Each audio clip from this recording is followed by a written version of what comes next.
আমাকে শোনা যাচ্ছে কিনা একটু জানাবেন যে শুনতে পাচ্ছেন কিনা। জি, ওয়ালাইকুম সালাম। শুনতে পাচ্ছেন কিনা একটু জানাবেন।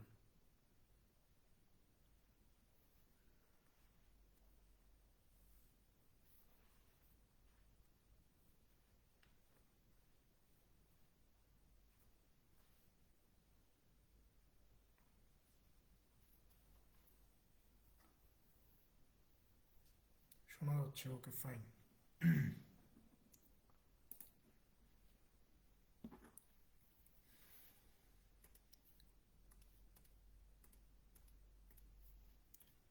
দেখেন, 1 নম্বর প্রশ্ন দেখেন। এখানে বলা হচ্ছে যে if D equal to 2.0453 and d symbol is the decimal obtained by rounding d to the nearest 100, what is the value of d symbol minus d? এখানে d এর একটা মান দেওয়া আছে, যে d এর মান হচ্ছে এইটা। এখন কথা হচ্ছে এই যে ডি সিম্বল যেটাকে বলতেছে, অর্থাৎ ডি স্টার যেটা, এইটার মানটা কত হবে, এবং আমাকে এই ডি স্টার থেকে ডির ভ্যালুটাকে বাদ দিতে হবে, বাদ দিয়ে বিয়োগফলটা কত আসে এটা বের করতে হবে। এখন এখানে এই যে ডি স্টার, এইটার মান কত হবে সেটা প্রশ্নে বলেই দিছে, যে D star is the decimal obtained by rounding D to the nearest 100। অর্থাৎ এই যে ডির মানটা দেওয়া আছে, এইটার শতকের ঘর পর্যন্ত আমি রাউন্ড করতে পারি, মানে একটা রাউন্ড ফিগার দিব। এই যে 2.0453, এইটাকে যদি আমরা রাউন্ড ফিগারে রূপ দিতে চাই, তাহলে ডি স্টারের মান পাবো।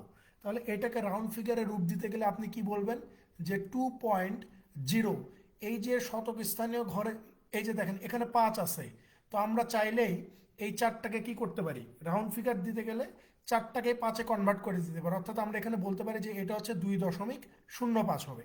তাহলে এই যে ডি স্টারের মান কত, 2.05। এখন এইটা এখান থেকে আমাকে এই যে ডি, এই ডিটাকে বাদ দিতে হবে। সো ডির মানটা কত, এই যে বলে দিছে যে 2.0453।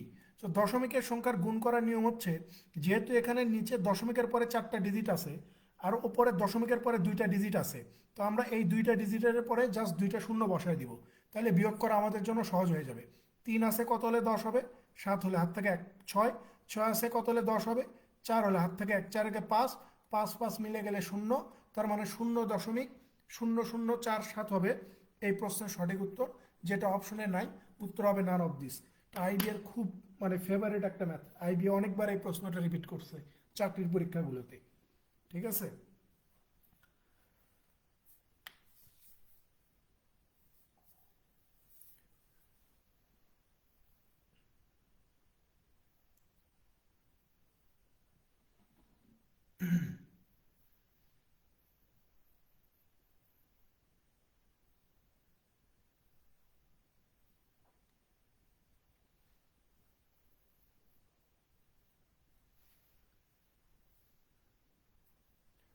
সে পরেরটাতে চলে যান, 2 নম্বর। দেখেন, দুয়ে বলা হচ্ছে যে if the numbers 17/24, half 3/8, 3/4 and 9/16 were ordered greatest to least, the middle number of the resulting sequence would be। বলতেছে যে এই যে সংখ্যাগুলো দেওয়া আছে, অর্থাৎ যে ফ্র্যাকশনগুলো দেওয়া আছে, এই ফ্র্যাকশনগুলোকে বড় থেকে ছোটতে সাজাতে হবে। সো বড় থেকে ছোটতে যখন আমি সাজাবো, তখন মাঝখানের সংখ্যাটা কত হবে। বড় থেকে ছোটতে যখন আমি সাজাবো, তখন মাঝখানের সংখ্যাটা কত হবে এটা বের করতে হবে। সো আমি এগুলা এর আগেও আপনাদের ব্যাচাই বোধহয় দেখাইছি, যে এখানে এই যে চাইলেই এই ফ্র্যাকশনগুলোকে আমরা পূর্ণ সংখ্যায় কনভার্ট করে দিতে পারি। ঠিক আছে। তার জন্য কি করে দিব, জাস্ট প্রত্যেকটা ফ্র্যাকশনের সাথে আমরা 100কে গুণ করব, এবং এই ডিনোমিনেটর দিয়ে 100-র মধ্যে যতবার ভাগ করা যাবে ততবার আমরা ভাগ করব। তো 24 100-র ভিতরে সর্বোচ্চ কতবার যাবে, 4 বার। 4 আর 17 গুণ করলে কত হবে, 68। তার মানে 17/24 থেকে 68 পাচ্ছি। আর এই যে হাফ, হাফ মানে তো আমরা সবাই জানি যে হাফ মানে হচ্ছে 50। 3/8, এই যে 3/8 সমান সমান কত, 8 100-র ভিতরে সর্বোচ্চ যাবে 12 বার। 3 আর 12 গুণ করে দিলে কত হবে, 36 হবে। তারপরে আছে কত, 3/4, এই যে 3/4 গুণন হচ্ছে 100, 4 100-র মধ্যে যাবে 25 বার। 25 আর 3 গুণ করলে কত হবে, 75 হবে, তাই না। এরপরে আছে কত, 9/16, 16 100-র মধ্যে সর্বোচ্চ কতবার যাবে, 6 বার যাবে। 6 9 কত হয়ে যাবে, এই যে 54। তাহলে এই যে আমরা সংখ্যাগুলো এখন আমরা এই ফ্র্যাকশনগুলোকে মানে ধরবো না, ঠিক আছে? আমরা ফ্র্যাকশনগুলোকে না ধরে আমরা এখন এই পূর্ণ সংখ্যাকে ধরে হিসাব করব যে আমার কোনটা বড় সংখ্যা হবে, এবং এই বড় সংখ্যাগুলোকে যখন আমি ছোট সংখ্যার দিকে সাজাবো তখন মাঝখানের সংখ্যাটা আসলে আমার কত হবে। সেখানে সবচেয়ে বড় সংখ্যা হচ্ছে আমার 75, তারপরের বড় সংখ্যা হচ্ছে আমার 68, তারপরের বড় সংখ্যা হচ্ছে আমার 54, তারপরের বড় সংখ্যা হচ্ছে আমার 50, তারপরের বড় সংখ্যা হচ্ছে আমার কত, 36। তাহলে এখানে সংখ্যা আছে কয়টা, একটা, দুইটা, তিনটা, চারটা, পাঁচটা। তো জিজ্ঞাসা করছে যে এই যে বড় সংখ্যাগুলোকে মানে বড় সংখ্যা থেকে যে আমি ছোট সংখ্যায় এই সিরিজটাকে বা এই সংখ্যাগুলোকে যে আমি সাজাইলাম, তাহলে মাঝখানের সংখ্যাটা কত।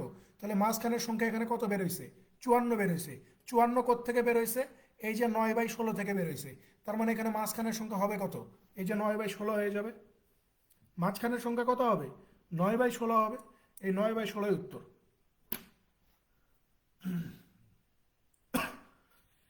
না, অসুস্থ না, নিতেই তো এর আগে ঠান্ডা লাগছিল, সেই ইয়ে তো এখনো ভালো হয়নি। মানে অন্য সব সমস্যার সমাধান হয়ে গেছে, কিন্তু কাশি জিনিসটা এখন আমার মানে একদম 100% ভালো হয়নি।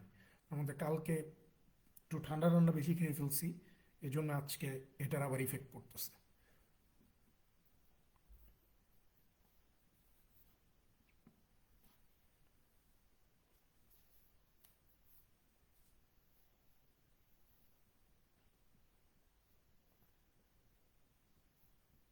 সেখানে 54 হচ্ছে মাঝখানের সংখ্যাটা, যেটাকে আমরা ফ্র্যাকশনে বলছি 9/16।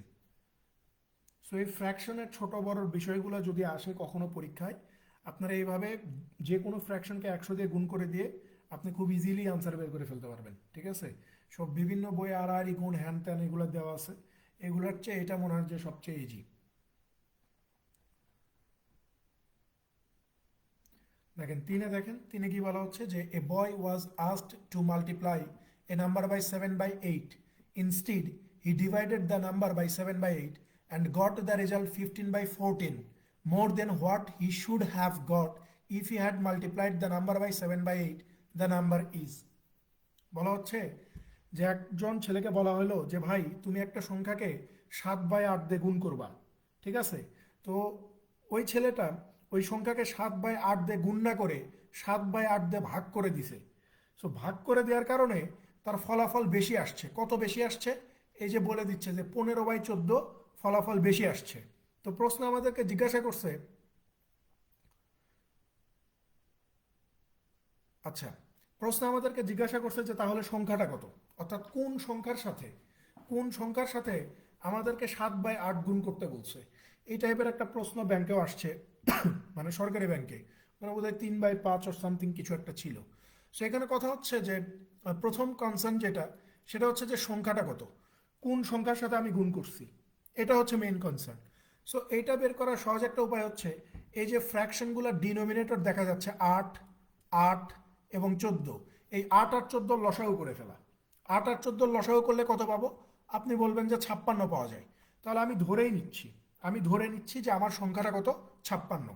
তাহলে আমার সঠিক পদ্ধতি কি ছিল, 56কে 7/8 দিয়ে গুণ করা। তো 56কে যদি আমি 7/8 দিয়ে গুণ করতাম তাহলে ফলাফল আসতো কত, 49। কিন্তু ওই ছেলেটা পাকনামি কইরা কি করছে, এই 56কে এই 7/8 দ্বারা ভাগ করে দিছে। যখন 56কে 7/8 দ্বারা ভাগ করছে তখন ফলাফল কত আসতেছে, এই যে 56 × 8 ডিভাইডেড 7, তখন ফলাফল আসতেছে কত, 64। তাহলে এখানে সঠিক ফলাফলের থেকে ভুল ফলাফল কত বেশি আসলো, কত বেশি আসছে, আপনি বলবেন যে সঠিক ফলাফলের থেকে ভুল ফলাফল বেশি আসলো হচ্ছে 15। সো আমাদের এখানে যেহেতু 15 বেশি আসছে, আমাদের স্ক্রিনে যেটা 15 বেশি প্রশ্নে বলতেছে সেটা কত বেশি আসছে, 15/14 বেশি আসছে। তো আমাকে জিজ্ঞাসা করছে যে ভাই এই নাম্বারটা কত, তুমি আমাকে শুধু সেটা বের করে দেখাও, 56-র মানটা কত। তাহলে আমি বলতে পারি না যে ভাই 56 সমান সমান কত হবে, এই যে 15 গুণন হচ্ছে 56, নিচে কত 14 গুণন 15, 15 15 কেটে যাবে, 14 56-র ভিতরে 4 বার যাবে। তার মানে 56-র মান কত বের হয়েছে, 4 বের হয়েছে। তার মানে আমার সংখ্যাটা কত ছিল, মূলত এই 4 ছিল। সো অপশন এ হচ্ছে এই প্রশ্নের সঠিক উত্তর।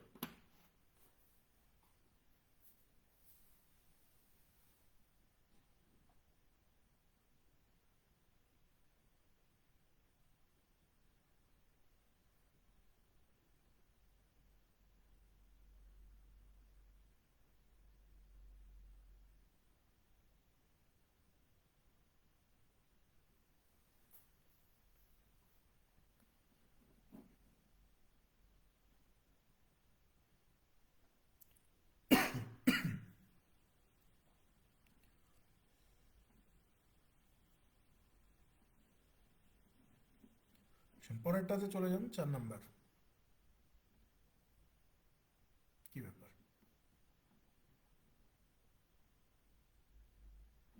তিনেও এটা,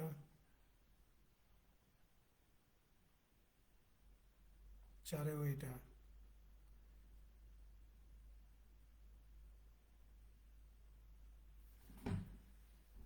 এরকম কেন? 3 4 একই কেন?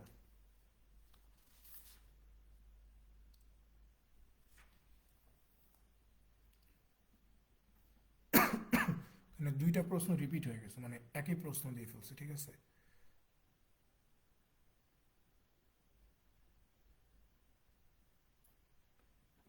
দেখেন পরেরটা, দেখেন 5 নাম্বার, দেখেন 5-এ কি বলা হচ্ছে যে what is the perimeter in metres of a rectangular garden 6 metres wide and that has the same area as a rectangular playground 16 metre long and 12 metres wide.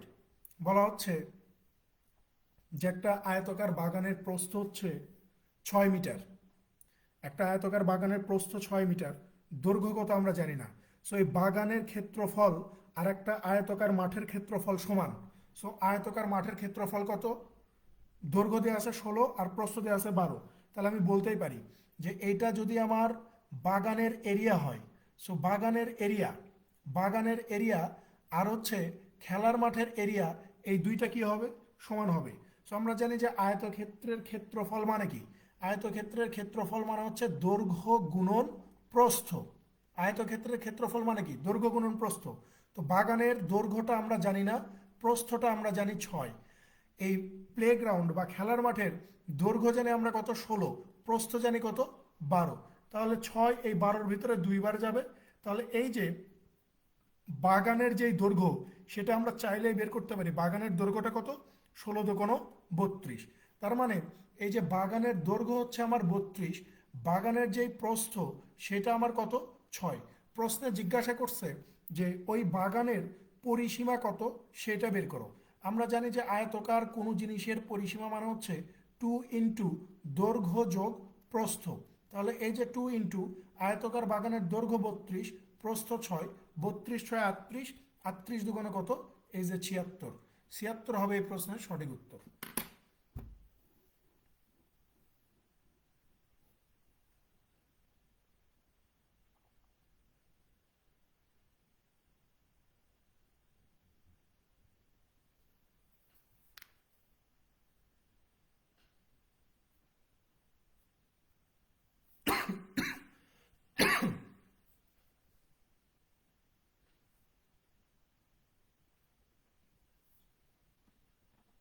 পরেরটাতে চলে যান 6 নম্বর।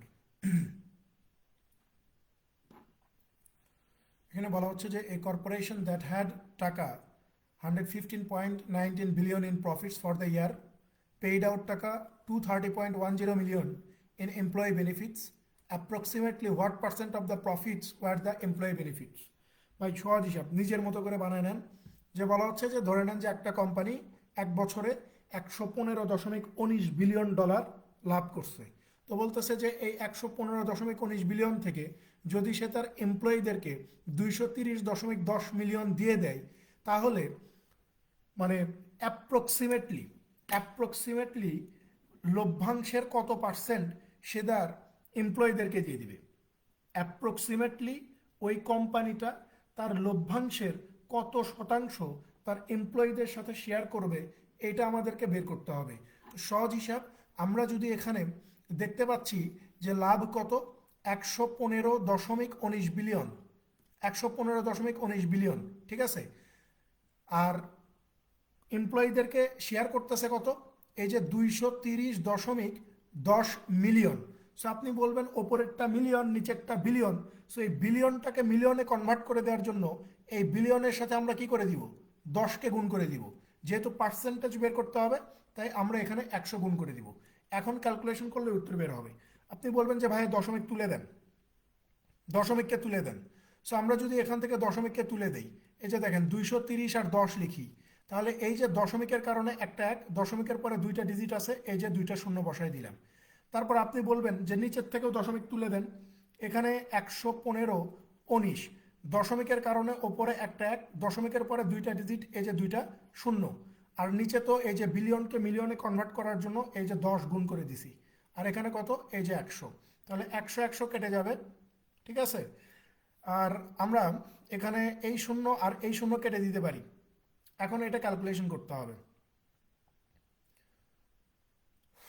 9 10, 12, 12 5 17 যাবে না, 230, 10, দেখেন বিশাল একটা ঝামেলা। এখানে উত্তর কত হবে? 3 2 5 আর 6, 3 দিয়ে যাচ্ছে, 9 10 15 16 17, 3 দিয়ে যাচ্ছে না। সো আমরা একটা কাজ করি, আমরা এই 19কে 20 ধরি, ঠিক আছে। যেহেতু অ্যাপ্রক্সিমেট রেজাল্ট বের করবো, আমরা এইভাবে চিন্তা করি যে 230 10, নিচে কত 115, 19কে 20 ধরলাম, আমি কাছাকাছি যাইতে পারলেই মিটে গেল। 0 0 কেটে দেন, তাহলে 5 7 2 9, 3 2 5 আর 6, 3 দিয়ে যাবে, 3 দিয়ে দিলে এখানে 3 7 21, হাতে থাকে 2 0, 3 6 18 8, 767 বার, 3 এখানে 3 3 9, 3 8 24, 3 4 12, 384, 384, তাই না? তাহলে 384 এটার ভিতরে কতবার যাবে? 384 সর্বোচ্চ 2বার যাইতে পারে। 308 আর 7 768, অর্থাৎ এখানে আপনার 2 দশমিক সামথিং কিছু একটা, মানে 2 দশমিক মিন্স বলতে বোঝাচ্ছি, হ্যাঁ আপনি ধরে নেন যে এটা 768, যেহেতু 384 এটা 2বার ধরে নেন, যে 384কে 2বার দিলে 768 পাওয়া যায়, সে 767কে 768 ধরে নেন যে 2 আছে, তার মানে এটা দিয়ে এটাকে ক্যালকুলেশন করলে আমরা 2 পাবো। 2 এর সাথে এই যে 10 এখানে ছিল, 2 এর সাথে 10 গুণ করলে অ্যাপ্রক্সিমেটলি আমরা 20%-এর মতো একটা ভ্যালু বের করতে পারি, যে অ্যাপ্রক্সিমেটলি এটার উত্তর হবে 20%, ঠিক আছে। এভাবে বের করতে হবে, ক্যালকুলেশনটা জটিল।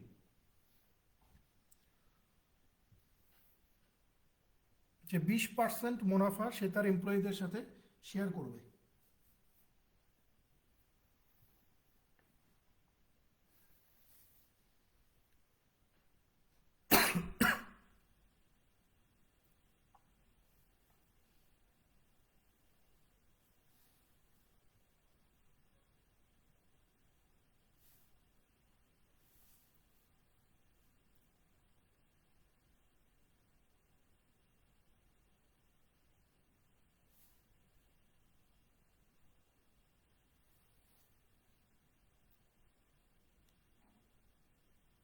পরেরটাতে চলে যান, 7 number.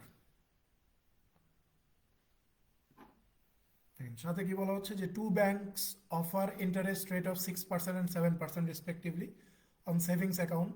Mr. Farooq deposited a total amount of taka 4,000 in the banks, and in 1 year his interest income was taka 250. Find the deposit in the bank with 7% interest rate. বলতেছে যে মিস্টার ফারুক 4,000 টাকা 2টা ব্যাংকে জমা রাখছে। কোনটাতে কত টাকা জমা রাখছে জানে না, তবে 2টা ব্যাংক মিলে সে 4,000 টাকা জমা রাখছে। একটা থেকে সে 6% সুদ পাবে, আর একটা থেকে সে 7% সুদ পাবে। বলতেছে যে 1 বছর পর দেখা গেল, 1 বছর পর দেখা গেল সেই 2টা অ্যাকাউন্ট থেকে 250 টাকা সুদ পাইছে। তো জিজ্ঞাসা করছে যে 7% হারে সে কত টাকা জমা রাখছিল, এটা বের করেন। সো আমরা এখানে ধরেই নিচ্ছি যে 7% হারে সে এক্স টাকা জমা রাখছে, আর এই যে 6% হারে সে ওয়াই টাকা জমা রাখছে, ঠিক আছে। আর এখানে এই যে মোটের ওপরে সে 250 টাকা মুনাফা করতেছে বা সুদ পাচ্ছে 4,000 টাকার উপরে, তাহলে এখানে কত পার্সেন্ট সুদ পাচ্ছে, ওভারঅল কত পার্সেন্ট সুদ পাচ্ছে? এই 2 শূন্য এই 2 শূন্য কেটে দেন, এই শূন্য এই শূন্য কেটে দেন, তাহলে বলবেন যে ভাই ওভারঅল পাচ্ছে হচ্ছে 25/4%। সো এখান থেকে যদি আমরা 4কে তুলে দেই, তাহলে এটার সাথে 4 গুণ করে দিব, এটার সাথেও 4, এটার সাথেও 4, তাহলে এখন 4 7 এখানে কত হয়ে যাবে 28, 4 6 এখানে কত হয়ে যাবে 24, 4 4 কেটে গেলে এখানে থাকবে কত 25 থাকবে। সো এখন যদি আমরা অ্যালিগেশন লাগাই, তাহলে 28 থেকে 25 বাদ দিলে 3, 25 থেকে 24 বাদ দিলে 1, তার মানে 1:3 টাকাটা মণ্ডিত হয়েছে। তার মানে এই যে একটা অ্যাকাউন্টে রাখছিল এক্স টাকা, আর একটাতে রাখছে ওয়াই টাকা, সমান সমান কত, এই যে 4,000 টাকা।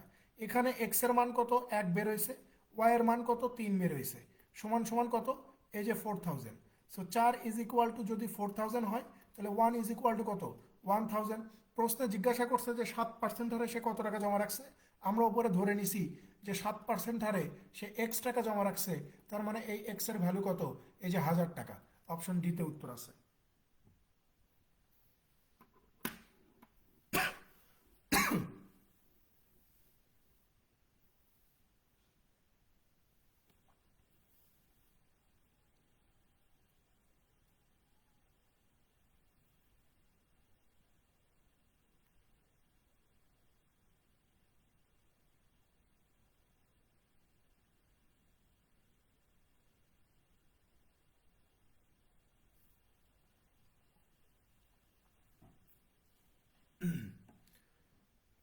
পরেরটাতে চলে যান।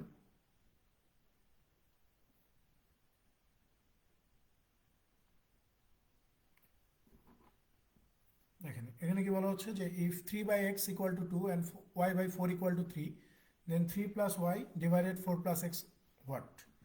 দেখেন এই যে 3/x সমান সমান 2 দেওয়া আছে, আমরা চাইলেই বলতে পারি যে 2x সমান সমান হচ্ছে 3 এবং x এর মান কত, এই যে 3/2 বলতে পারি।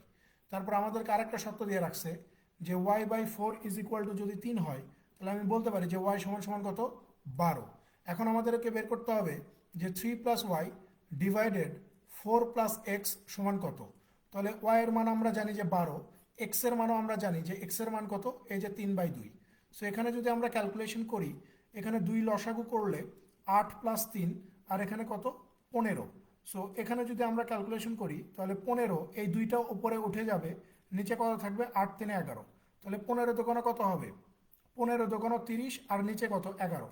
তার মানে এই যে 30/11 হচ্ছে এই এক্সপ্রেশনটার মান 30/11।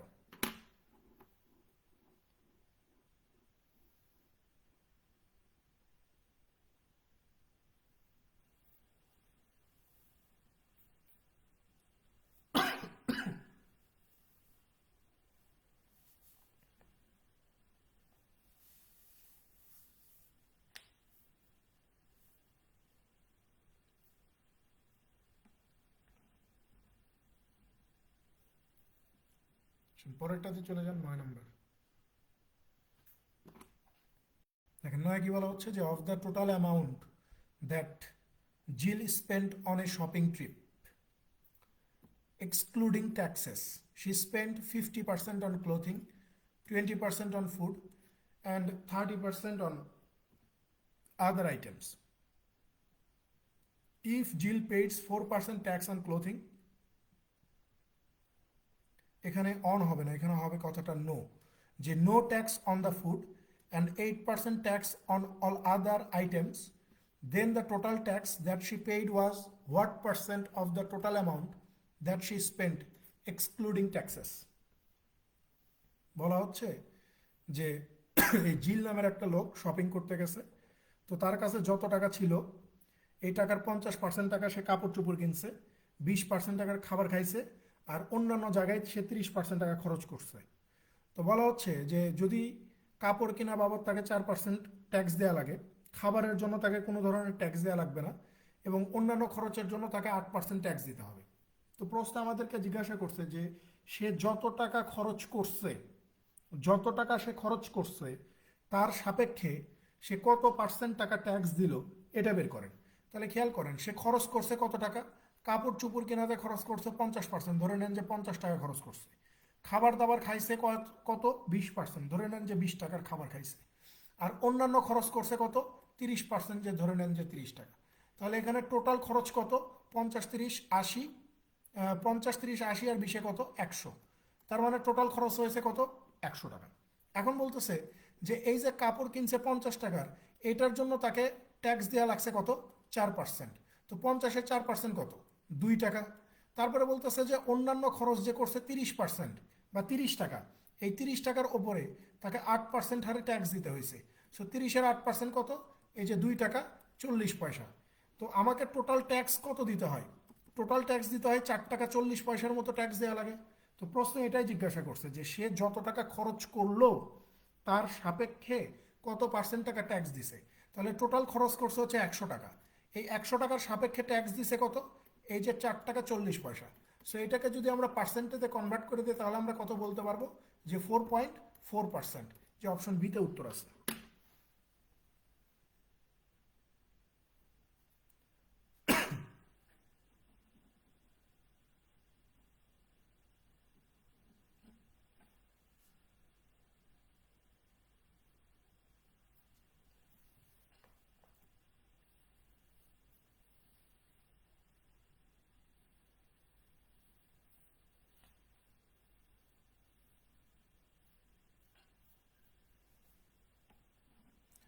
পরেরটাতে চলে যান 10 নম্বর। দেখেন 10-এ কি বলা হচ্ছে, যে company C produces toy trucks at a cost of টাকা 5 each for the first 100 trucks and 3.5 for each additional truck. If 500 toy trucks were produced by the company C and sold for টাকা 10 each, what was the company C's gross profit? বলতেছে যে একটা company খেলনা truck তৈরি করে, তো প্রথম 100টা truck তৈরি করতে তার খরচ পড়ে প্রত্যেকটা ট্রাকে 5 টাকা করে, তাহলে 100টা ট্রাকে খরচ কত, এই যে 500 টাকা, ঠিক আছে। আর পরবর্তীতে যেই 400 ট্রাক থাকে, এই 400 ট্রাক তৈরি, প্রত্যেকটা ট্রাক তৈরিতে খরচ পড়ে কত টাকা, 3.5 টাকা। তার মানে এখানে কত টাকা হবে, 3.5 আর 4 মিলে হচ্ছে 1400 টাকা খরচ হয়।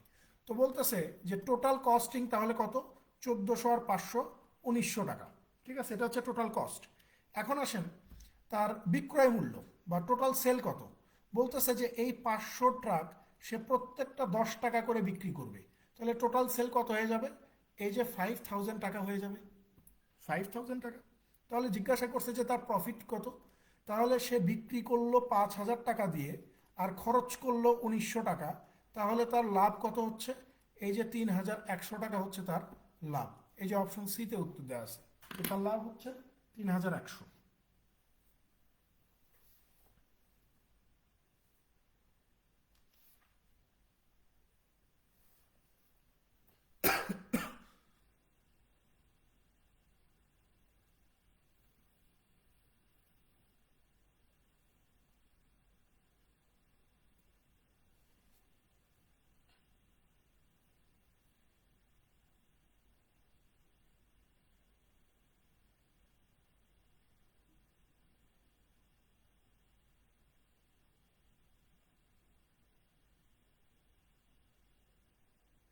পরেরটাতে চলে যান।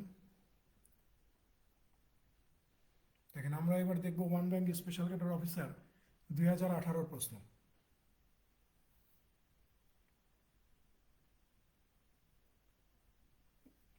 দেখেন প্রথমে আগে একটা কনসেপ্ট খুব ভালোভাবে ক্লিয়ার করে নেন, মনোযোগ দিয়েন। আমি যদি আপনাকে বলি যে 10-এর উপরে পাওয়ার 1, তার মানে কি 10-এর উপরে পাওয়ার 1 মানে কত, 10ই হবে।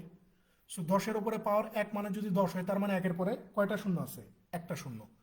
আমি যদি সেম ভাবে আপনাকে বলি যে 10-এর উপরে পাওয়ার 2, তাহলে আপনি বলবেন যে 10-এর উপরে পাওয়ার 2 মানে হচ্ছে 100। তার মানে 10-এর উপরে পাওয়ার যত থাকবে, 1-এর পরে শূন্যের সংখ্যাও ঠিক ততগুলাই হচ্ছে। আমি যদি আবার বলি যে 10-এর উপরে পাওয়ার 3, তখন আপনি বলবেন যে 10-এর উপরে পাওয়ার 3 মানে হচ্ছে 1000। তার মানে 10-এর উপরে পাওয়ার যতগুলা, মানে 10-এর উপরে পাওয়ার যত, 1-এর পরে শূন্য ঠিক তত। আমি যদি সেমভাবে বলি যে 10-এর উপরে পাওয়ার 4, তখন আপনি বলবেন যে 10,000। তো 10-এর উপরে পাওয়ার 4 মানে কি, 1-এর পরে ঠিক 4টা শূন্য, তাই না।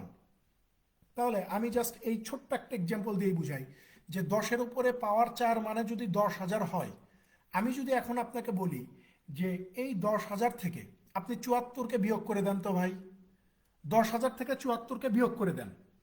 10,000-এ কয়টা ডিজিট আছে একটু খেয়াল করেন। এই যে 10,000, এখানে ডিজিট কয়টা, আপনি বলবেন যে ডিজিট হচ্ছে 5টা। ডিজিট হচ্ছে আমার কয়টা, 5টা। যখন আমি 10,000 থেকে 74কে বিয়োগ করে দিচ্ছি, তখন আমার কয়টা ডিজিট আসে একটু দেখি। 4 আছে কত হলে 10 হবে, 6 হলে, হাত থেকে 1, 7 আর 8, 8 আছে কত হলে 10 হবে, 2 হলে, হাত থেকে 1, 1 আছে কত হলে 10 হবে, 9 হলে, অর্থাৎ 9,926 হয়ে যাবে। তাহলে খুব খেয়াল করে দেখেন, 10-এর উপরে যখন পাওয়ার 4 ছিল, তখন আমরা 1-এর পরে 4টা শূন্য লিখছি। তার মানে কয় ডিজিটের সংখ্যা, আপনি বলবেন যে ভাইয়া 5 ডিজিটের সংখ্যা। এখন আমি বললাম যে 10,000 থেকে একটু 74কে বিয়োগ করেন, আপনি বললেন যে ঠিক আছে, করলাম। 10,000 থেকে যখন আমরা 74কে বিয়োগ করে দিচ্ছি, 10,000 থেকে যখন আমরা 74কে বিয়োগ করে দিচ্ছি, তখন আমার ডিজিট কয়টা হচ্ছে, কয় ডিজিটের সংখ্যা হচ্ছে? আপনি বলবেন যে 1 2 3 4, 4 ডিজিটের সংখ্যা হচ্ছে। তার মানে যখন আমি 10,000 থেকে 74কে বিয়োগ করে দিচ্ছি, তখন আমার ডিজিটের সংখ্যা কয়টা কমে যাচ্ছে? একটা কমে যাচ্ছে, একটা কমে যাচ্ছে। আর শেষ দুই ডিজিট কত হচ্ছে? 26 হচ্ছে, 26। আর বাদ বাকি দুইটা ডিজিট কত? 9 9 করে। ঠিক সেম কনসেপ্ট যদি আমি এই প্রশ্নে লাগাই যে if 10⁻50 minus 74 is written as an integer in base 10 notation, what is the sum of the digits in that integer? বলতেছে যে 10⁻50 থেকে যদি 74 বিয়োগ করে দেন এবং এটা যদি একটা পূর্ণ সংখ্যা হয় যার ভিত্তি হচ্ছে 10, তাহলে ওই পূর্ণ সংখ্যার মানে ডিজিটগুলোর যোগফল কত? ওই পূর্ণ সংখ্যার ডিজিটগুলোর যোগফল কত এটা বের করে দেখান। খুব সিম্পল জিনিস। 10-এর উপরে পাওয়ার আছে কত? 50। এখান থেকে আমরা 74 বিয়োগ করব। কিছুক্ষণ আগে বলছি 10-এর উপরে পাওয়ার যত, একের পরে শূন্য হবে ঠিক ততগুলা। তার মানে একের পরে এখানে কয়টা শূন্য হবে? এরকম করে 50টা শূন্য হবে। সো পরীক্ষার খাতে তো আমার 50টা শূন্য লেখার টাইম নাই, আমি জাস্ট ধরে নিলাম যে এখানে 50টা শূন্য আছে। এখন আমি যদি এখান থেকে 74কে বিয়োগ করে দিই, 74কে যদি বিয়োগ করে দিই, তাহলে আপনি কয় ডিজিটের সংখ্যা পাবেন? প্রথম কনসেপ্ট কি ছিল? যে 10-এর উপরে পাওয়ার 50 মানে একের পরে 50টা শূন্য, একের পরে 50টা শূন্য মানে এখানে কয় ডিজিটের সংখ্যা? আপনি বলবেন যে ভাইয়া ডিজিট হচ্ছে 51টা, 51 ডিজিটের সংখ্যা। যখন আমি এই সংখ্যাটা থেকে 74কে বিয়োগ করে দিচ্ছি, তখন আমি শেষ দুই ডিজিট পাচ্ছি 26। আর বাদ বাকি সবগুলো আমি কত কত পাচ্ছি? 9 9 করে পাচ্ছি। তাহলে যখন আমি 74কে বিয়োগ করে দিব, যখন আমি এই সংখ্যাটা থেকে 74কে বিয়োগ করব, তখন আমার ডিজিটের সংখ্যা কতগুলো হবে? কিছুক্ষণ আগেই বলছি যে এখানে একের পরে 50টা শূন্য থাকার কারণে 51টা ডিজিট হয়েছে। যখন আমি 74কে বিয়োগ করে দিব, তখন ডিজিট একটা কম হবে, অর্থাৎ ডিজিট হবে কয়টা এখন? 50টা ডিজিট হবে। তাহলে 50টা ডিজিটের মধ্যে এই যে শুধুমাত্র শেষ দুই ডিজিট হচ্ছে 2 আর 6, আর বাদ বাকি যে 48টা ডিজিট সবগুলাই কি হবে? এরকম 9 হবে। তাহলে আমাকে জিজ্ঞাসা করছে যে ডিজিটগুলোর যোগফল কত। তাহলে এখানে 9 আছে কয়টা? 48টা। তাহলে 48 গুণন 9 যোগ শেষ দুইটা ডিজিট, একটা ডিজিট হচ্ছে 2 আর একটা ডিজিট হচ্ছে 6। 48 নয় কত? 8 নং 72-এর 2 হাত থাকে 7, 4 নং 36 আর সাথে কত? 43। তাহলে 432 যোগ 6 2 8 সমান সমান কত? 440। তার মানে 10⁻50 থেকে যদি 74কে বিয়োগ করে দেই, তাহলে যেই পূর্ণ সংখ্যাটা পাবো সেই পূর্ণ সংখ্যার ডিজিটগুলোর যোগফল কত হয়ে যাবে? 440 হয়ে যাবে। ঠিক আছে, 440 হচ্ছে এই প্রশ্নের সঠিক উত্তর।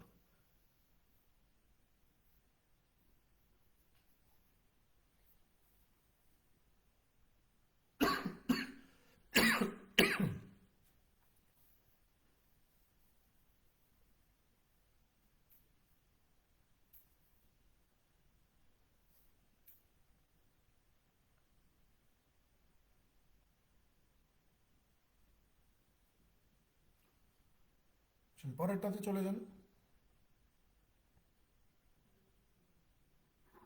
দেখেন এখানে কি বলা হচ্ছে যে city X has a population 4 times as great as the population of city Y. বলতেছে যে সিটি ওয়াইতে যত জনসংখ্যা আছে, সিটি এক্স এর জনসংখ্যা হচ্ছে 4 গুণ। তার মানে এক্স অনুপাত ওয়াই সমান সমান কত? এই যে 4:1। তারপরে বলতেছে যে which has a population twice as great as the population of city Z. এখানে এই হুইচ এইটা দ্বারা এই ওয়াইকে বোঝানো হচ্ছে। ঠিক আছে, যে বলা হচ্ছে যে জেড সিটিতে জনসংখ্যা যত হবে, ওয়াই সিটিতে জনসংখ্যা হবে তার দ্বিগুণ। তার মানে এই যে ওয়াই অনুপাত জেড কত হবে? আপনি বলবেন যে 2:1 হবে। এরপর আমাদেরকে জিজ্ঞাসা করছে যে what is the ratio of the population of city x to the population of city Z. তাহলে এই যে এক্স সিটি আর জেড সিটির জনসংখ্যার অনুপাত কত? প্রথমে কে আছে? এক্স আছে। এক্স এর মান বের করার জন্য প্রথম সারির দুইটাকে গুণ করে দিব, 4 2 যার কত হয়ে যাবে? 8 হয়ে যাবে। শেষে কে আছে? জেড আছে। জেডেরটা বের করার জন্য শেষের দুই সারির দুইটা গুণ করে দিব, এক আর এক গুণ করলে কত হয়ে যাবে? এই যে 1 1 1। তার মানে এক্স অনুপাত জেড কত? 8:1। কোথায় আছে উত্তর? অপশন ইতে।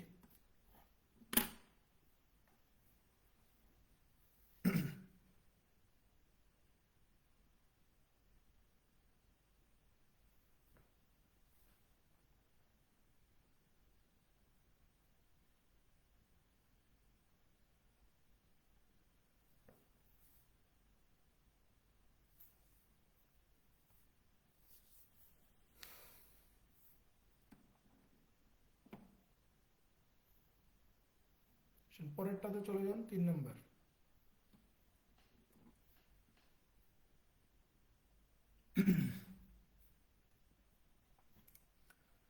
তিনি কি বলতেছে যে a rectangular floor that measures 8 meters by 10 meters is to be covered with carpet squares that each measures 2 meter by 2 meters. If a carpet square costs টাকা 12, calculate the total cost to cover 2/3 of the floor. এগুলো সহজ math. এখানে বলা হচ্ছে যে একটা ঘরের মেঝের দৈর্ঘ্য 8 মিটার আর প্রস্থ দেওয়া আছে 10 মিটার, বা দৈর্ঘ্য প্রস্থ ধরেন যে 8/10, যাই বলুক না কেন।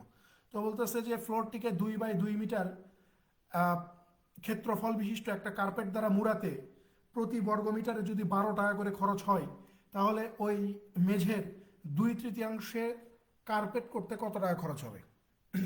2/3 কার্পেট করতে কত টাকা খরচ হবে? প্রথম কথা হচ্ছে যে ওই যে ফ্লোর, ওই ফ্লোরটার এরিয়া কত, এটা চাইলে আমরা বের করতে পারি। যে এরিয়া মানে কি? দৈর্ঘ্য গুণন প্রস্থ। তার মানে ফ্লোরের এরিয়া হচ্ছে 10 × 8 is equal to 80 square metre, তাই না? এরপর আসেন কার্পেট। কার্পেটের এরিয়াটা কত হবে? প্রশ্নে আমাকে বলেই দিছে যে কার্পেটটা হচ্ছে বর্গাকৃতির। কার্পেটের আকৃতিটা কীরকম? বর্গাকৃতির। তো কার্পেটের দৈর্ঘ্য প্রস্থ মানে কার্পেটের একটা বাহু কত?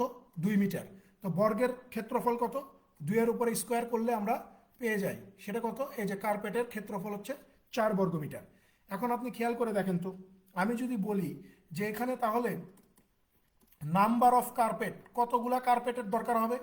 80 বর্গমিটার একটা ফ্লোর যদি আপনি কার্পেটিং করতে চান এবং প্রত্যেকটা কার্পেটের ক্ষেত্রফল যদি আপনার 4 বর্গমিটার হয়, তাহলে কতগুলা কার্পেট লাগবে? আপনি বলবেন যে ভাইয়া 20টা কার্পেট লাগবে।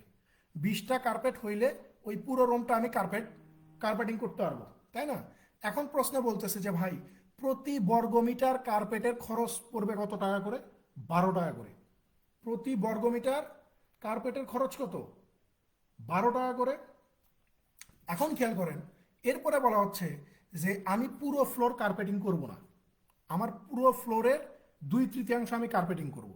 তো পুরো ফ্লোরের 2/3 কার্পেটিং করাও যে কথা, যতগুলো কার্পেট লাগতেছে তার 2/3, মানে আমার পুরো ফ্লোর কার্পেট করতে 20টা কার্পেট দরকার।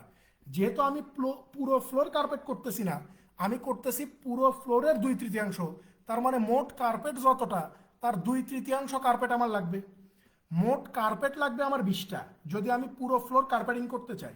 যেহেতু আমি পুরো ফ্লোর কার্পেটিং করতেছি না, তার মানে 20টা লাগতেছে না, 20-এর কতগুলো লাগতেছে? 2/3। প্রতি বর্গমিটারের কার্পেটিং কস্ট কত? এই যে 12 টাকা করে। তাহলে আমার টোটাল কস্টিং কত হবে? আপনি বলবেন যে 3 4 12, 4 2 8, 8 20 হচ্ছে কত? 160 টাকা লাগবে। যে 160 টাকা লাগবে ওই পুরো রুমের 2/3 কার্পেট করতে। 160 হচ্ছে এই প্রশ্নের সঠিক উত্তর।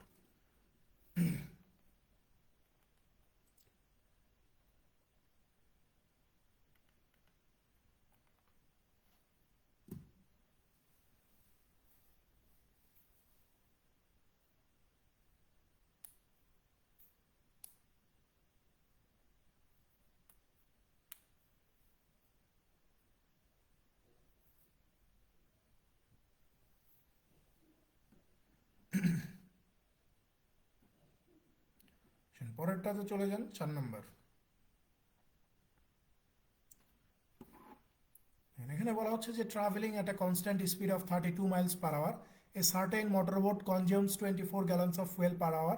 What is the fuel consumption of his boat? This speed measured in miles per gallons of fuel. সহজ ম্যাথ। এখানে বলা হচ্ছে যে একটা স্পিড বোট মানে প্রতি ঘন্টায় 32 মাইল পথ অতিক্রম করে, অর্থাৎ তার গতিবেগ দেওয়া আছে 32 মাইল পার আওয়ার। তো প্রতি ঘন্টায় ওই মোটর বোটটা 24 গ্যালন মানে জ্বালানি আপনার কনজিউম করতে পারে। তো জিজ্ঞাসা করছে যে ভাই what is the fuel consumption of his boat this speed measured in miles per gallons of fuel. তাহলে বলতেছে যে প্রতি মাইল যাইতে, প্রতি মাইল যদি ওই একই গতিবেগে যায় তাহলে সে কত গ্যালন ফুয়েল কনজিউম করতে পারবে, প্রতি মাইলে কত গ্যালন ফুয়েল লাগবে এটা জিজ্ঞাসা করছে। মোদ্দা কথা এখানে বলা হয়েছে যে এই যে তুমি যে 32 মাইল পথ 1 ঘন্টা ধরে যাও, এই 32 মাইল পথ যাইতে তুমি কনজিউম করো কত, 24 মেট্রিক টন ফুয়েল। তুমি যদি প্রতি 1 মাইল যাও তাহলে তোমার কত গ্যালন ফুয়েল লাগবে এটা বের করো, সহজ হিসাব।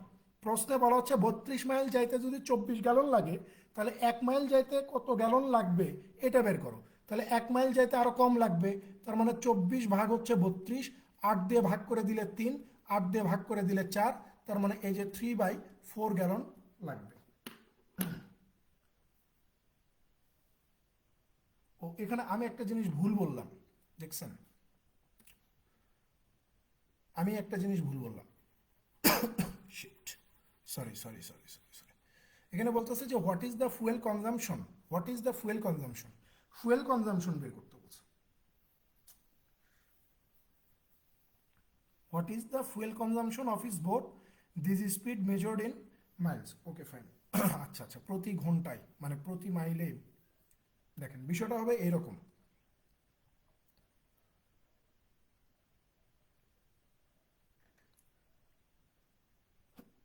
বিষয়টা হবে এরকম যে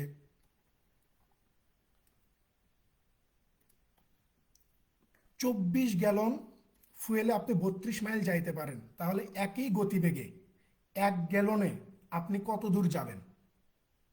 ঠিক আছে, এই যে the speed measured in miles per gallons of fuel, মানে প্রতি গ্যালনে, প্রতি গ্যালন ফুয়েলে আপনি কত মাইল যাবেন এইটা বের করতে হবে। ঠিক আছে, আমি প্রথমবার ভুল করছিলাম। তাহলে এখানে এটা ওই আগেরটার মতো সহজ যে ভাই 24 গ্যালন ফুয়েলে আমি যাইতে পারি তো 32 মাইল, আর প্রশ্ন জিজ্ঞাসা করছে যে পার গ্যালনে আমি একই গতিতে কত দূর যাইতে পারবো। পার গ্যালনে অর্থাৎ 1 গ্যালন ফুয়েলে আমি কত মাইল পথ এই একই গতিতে যাইতে পারবো এটা জিজ্ঞাসা করছে। তার মানে 24 গ্যালনে যদি 32 যায় তার মানে 1 গ্যালনে আরো কম যাব, আরো কম যাব, তার মানে ভাগ করে দিতে হবে। তার মানে 32/24, 8 দিয়ে ভাগ করে দিলে 4, 8 দিয়ে ভাগ করে দিলে 3, তার মানে 4/3 মাইল পথ আমি যাইতে পারবো। ঠিক আছে, 4/3 মাইল।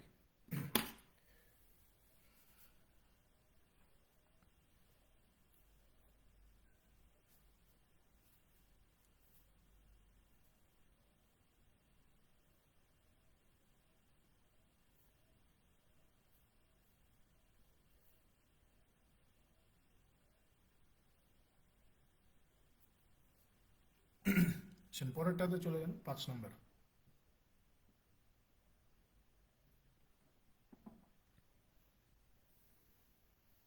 দেখেন 5-এ কি বলা হচ্ছে যে a collection of 16 coins each with a face value of either 10 paisa or 25 paisa has a total face value of taka 2 taka 35 paisa. How many of the coins have a face value of 25 paisa. বলা হচ্ছে যে 10 পয়সা এবং 25 পয়সার 16টা মুদ্রা আছে। সো সবগুলা মুদ্রা মিলে টোটাল 2 টাকা 35 পয়সার মতো আছে। তো বলতেছে যে 25 পয়সার মুদ্রার সংখ্যা কত এটা বের করেন। 25 পয়সার মুদ্রার সংখ্যা কত এটা বের করতে হবে। তাহলে 10 পয়সার 25 পয়সার মিলে মুদ্রা আছে 16টা। তার মধ্যে আমি যদি বলি বা আমি ধরে নিলাম, ঠিক আছে, আমি ধরে নিচ্ছি যে 10 পয়সার মুদ্রার সংখ্যা হচ্ছে x সংখ্যক, তাহলে এই যে 25 পয়সা, 25 পয়সার মুদ্রা আছে কয়টা, আপনি বলবেন যে ভাই 16 মাইনাস x সংখ্যক। এখন আমাকে বলা হচ্ছে যে 10 পয়সার 25 পয়সার মুদ্রা মিলে টোটাল টাকা আছে কত, 2 টাকা 35 পয়সা আছে। তাহলে আমরা এই যে মুদ্রাগুলোকে টাকায় কনভার্ট করে দিই।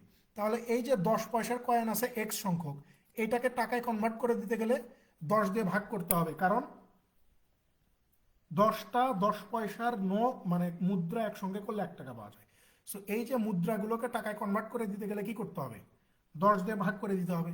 প্লাস 25 পয়সার মুদ্রা আছে কয়টা, এই যে 16 মাইনাস x, কয়টা 25 পয়সার মুদ্রা হইলে 1 টাকা হয়, আপনি বলবেন যে 4টা।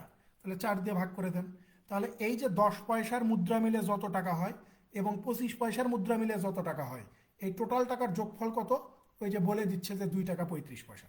এখন ক্যালকুলেশন করেন, 4 10-এর লসাগু 20, 10 দুগুণ 20, 2x, 4 5 20, 5 ষোলো 80 মাইনাস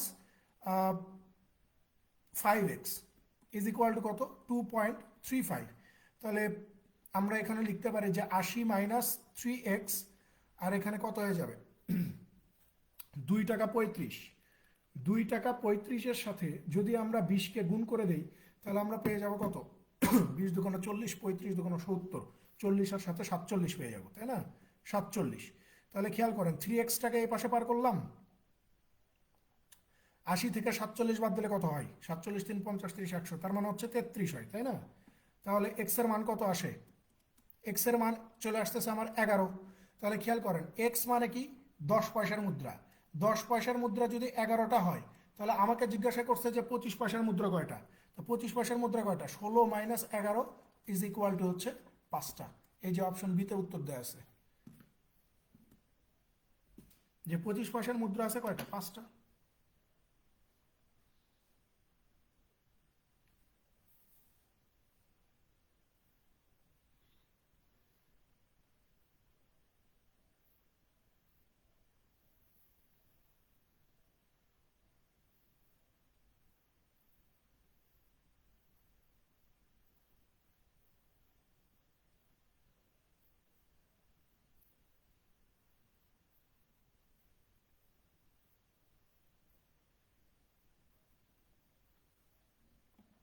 পরেরটাতে চলে যান। দেখেন 6 নম্বরে কি বলতেছে যে if the range of the 6 numbers 4 3 14 7 10 and x is 12, what is the difference between the greatest possible value of x and least possible value of x? বলতেছে যে ভাই 4 3 14 7 10 এবং x, এই 6টা সংখ্যার রেঞ্জ বলা আছে কত? 12। তো বলতেছে যে তাহলে x এর সম্ভাব্য সবচেয়ে বড় এবং সম্ভাব্য সবচেয়ে ছোট মানের পার্থক্য কত? এখানে সবার প্রথমে আগে আপনাকে রেঞ্জ বুঝতে হবে, যে এগুলো হচ্ছে স্ট্যাটিস্টিক্সের মূলত বিষয় আসে মনে হয়, কারণ এগুলো পড়ছিলাম অনার্স, ওই যে স্ট্যাটিস্টিক্স পড়তে হয় না, দুইটা কোর্স, ওখানে পড়ছিলাম যে রেঞ্জের বিষয়টা হচ্ছে এরকম। রেঞ্জ বের করতে হয় কীভাবে? যে হাইয়েস্ট থেকে আপনার লোয়েস্টকে বিয়োগ করে দিতে হয়, হাইয়েস্ট থেকে লোয়েস্টকে বিয়োগ করে দিতে হয়। এখন এখানে আমার রেঞ্জ কত দেয়া আছে? রেঞ্জ দেওয়া আছে আমার হচ্ছে 12। যে রেঞ্জ যদি 12 হয়, তাহলে এক্স এর মানটাকে যদি আমরা একবার হাইয়েস্ট হিসেবে বের করি, কারণ আমাকে এক্স এর সর্বোচ্চ মান এবং সর্বনিম্ন মানের পার্থক্য বের করা লাগবে। তো রেঞ্জ তো আমার 12, তাহলে এক্স এর সর্বোচ্চ মান কত বের হইতে পারে?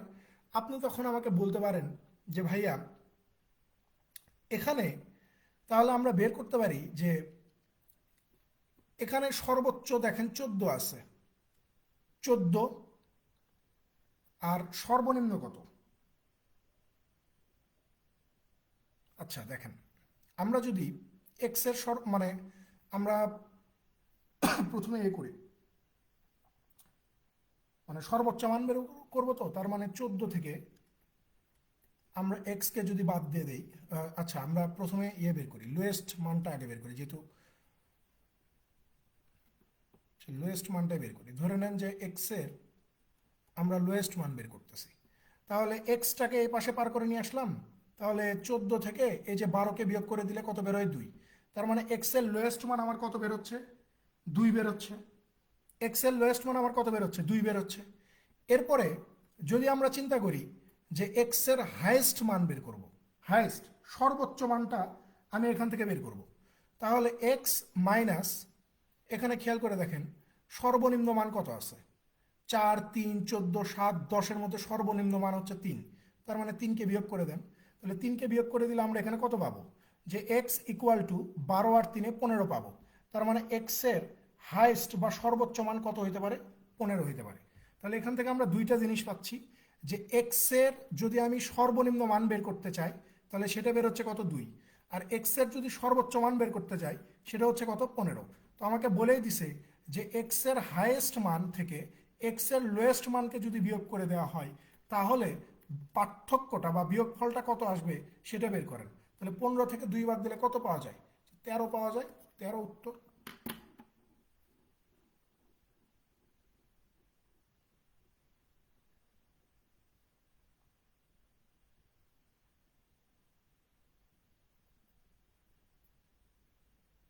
দেখেন এখানে মূলত মানে এখানে যে কাজটা করছি যে যখন আমি লোয়েস্ট মানটা বের করছি, এই যে যারা বুঝতেছেন না যে খটকা লাগতেছে এটা কিভাবে হচ্ছে, এই যে এইটা থেকে ইকুয়েশন তৈরি করছে। আমি যদি এখান থেকে লোয়েস্ট মান বের করতে চাই তাহলে এলটাকে এই পাশে পার করে দিয়ে গেলাম, তাহলে এই যে হাইয়েস্ট ভ্যালু থেকে এই যে রেঞ্জ 12কে বিয়োগ করে দিলাম। আবার যদি আমি হাইয়েস্ট ভ্যালু বের করতে চাই তাহলে এই যে রেঞ্জ এই পাশে ছিল এই রেঞ্জের সাথে জাস্ট লোয়েস্ট ভ্যালুটাকে আমরা কি করে দিছি, যোগ করে দিছি। ঠিক আছে, মূল কথা এখান থেকে এই যে আরো দুইটা ইকুয়েশন তৈরি হয়ে যাবে, মানে এটা হচ্ছে আপনার মাদার ইকুয়েশন। এখান থেকে আরো দুইটা ইকুয়েশন তৈরি করে এক্স এর সর্বোচ্চ এবং এক্স এর সর্বনিম্ন মান বের করে জাস্ট বিয়োগ করে দেওয়া। ঠিক আছে, দেখেন এখানে বিষয়টা হচ্ছে যে আপনি যখন এই যে আমি লিখছি যে রেঞ্জ মানে হচ্ছে হাইয়েস্ট ভ্যালু থেকে লোয়েস্ট ভ্যালুকে বিয়োগ করে দেওয়া। সো আমি যদি এখান থেকে ধরে নেন যে আমি লোয়েস্ট ভ্যালু বের করব, তার মানে কি এখান থেকে প্রথম যে ইকুয়েশনটা তৈরি হবে যে লোয়েস্ট ভ্যালু বের করার জন্য এই যে হাইয়েস্ট ভ্যালু থেকে আপনাকে রেঞ্জ বিয়োগ করে দিতে হবে। এখানে হাইয়েস্ট ভ্যালু মানে হচ্ছে এই যে 6টা সংখ্যা দেওয়া আছে, এই 6টা সংখ্যার মধ্যে সবচেয়ে বড় সংখ্যা, তো এই 6টার মধ্যে সবচেয়ে বড় সংখ্যা হচ্ছে 14। তার মানে 14 থেকে এই যে রেঞ্জ, রেঞ্জ কত দেওয়া আছে 12, 12কে যদি বিয়োগ করে দেই তাহলে আমরা এই যে লোয়েস্ট ভ্যালু পেয়েছি, তাই না? আবার এখান থেকে 2 নম্বর আরেকটা ফর্মুলা তৈরি হবে যে আপনি যদি এখান থেকে হাইয়েস্ট ভ্যালু বের করতে চান, হাইয়েস্ট ভ্যালু যদি বের করতে চান তাহলে কি করতে হবে, এই যে আপনার রেঞ্জের সাথে জাস্ট লোয়েস্ট ভ্যালুকে যোগ করতে হবে। তো রেঞ্জ কত 12 আর লোয়েস্ট ভ্যালুটা কত, এই 6টা সংখ্যার মধ্যে লোয়েস্ট ভ্যালু হচ্ছে কত 3, তাহলে 12 আর 3 কত হয়ে যাবে 15। তার মানে এক্স এর সর্বনিম্ন মান বের হবে 2 আর এক্স এর সর্বোচ্চ সম্ভাব্য মান বের হবে কত 15। তো জিজ্ঞাসা করছে এটাই যে এক্স এর সম্ভাব্য সর্বোচ্চ মান থেকে এক্স এর সম্ভাব্য সর্বনিম্ন মানকে যদি বিয়োগ করে দেন তাহলে বিয়োগ ফলটা কত আসবে, এই যে 13 আসতেছে, যে 13 উত্তর। বোঝা গেছে?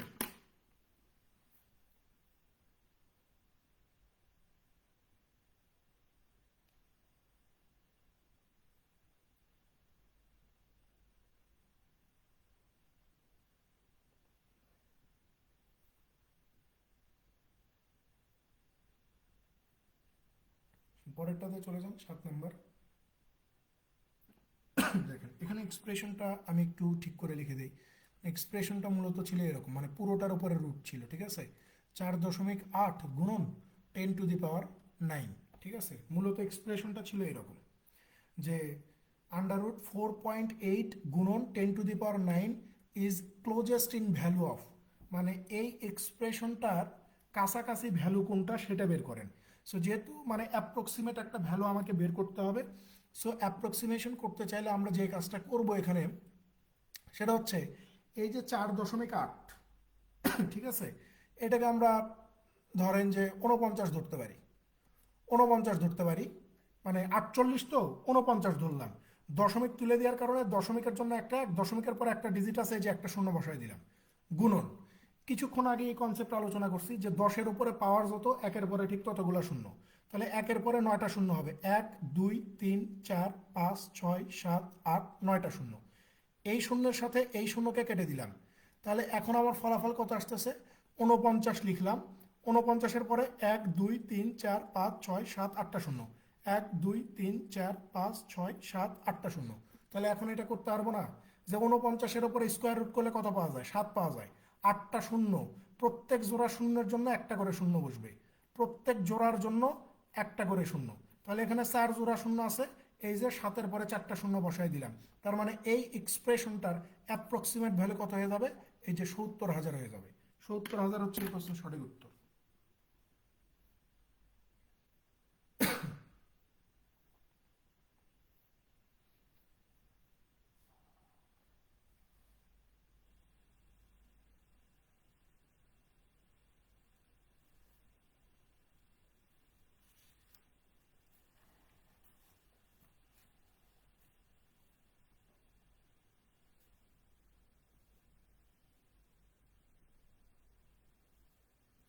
পরেরটাতে চলে যান।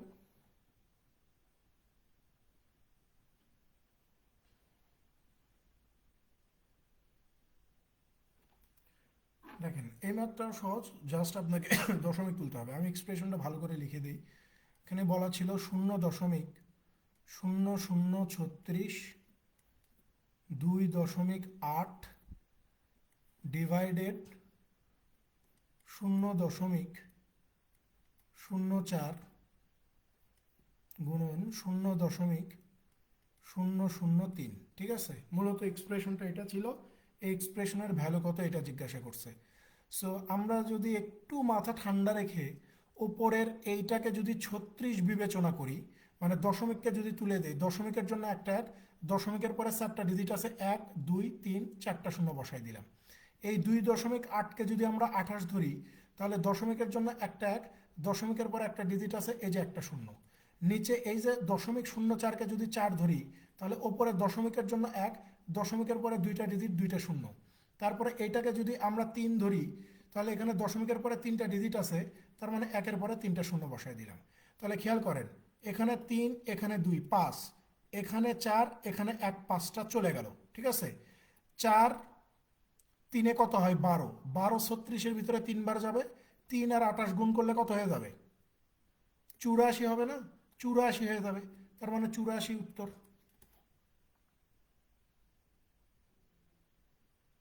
এখানে কি কোথাও ভুল করলাম? 28 10 0.04 ওপরে দিলাম 100, একের পরে 3 শূন্য, তাহলে 3 2 5, ঠিকই তো আছে।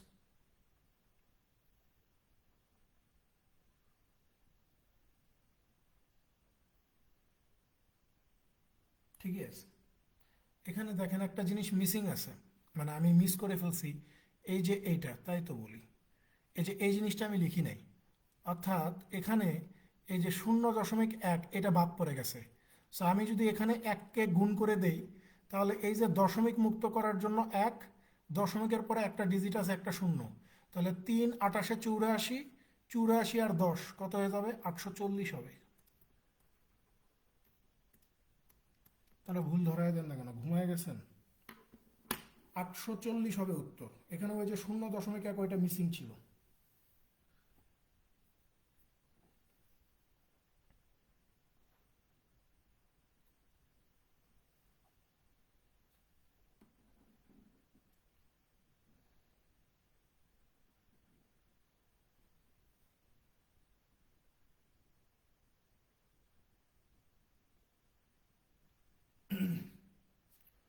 পরেরটাতে চলে যান।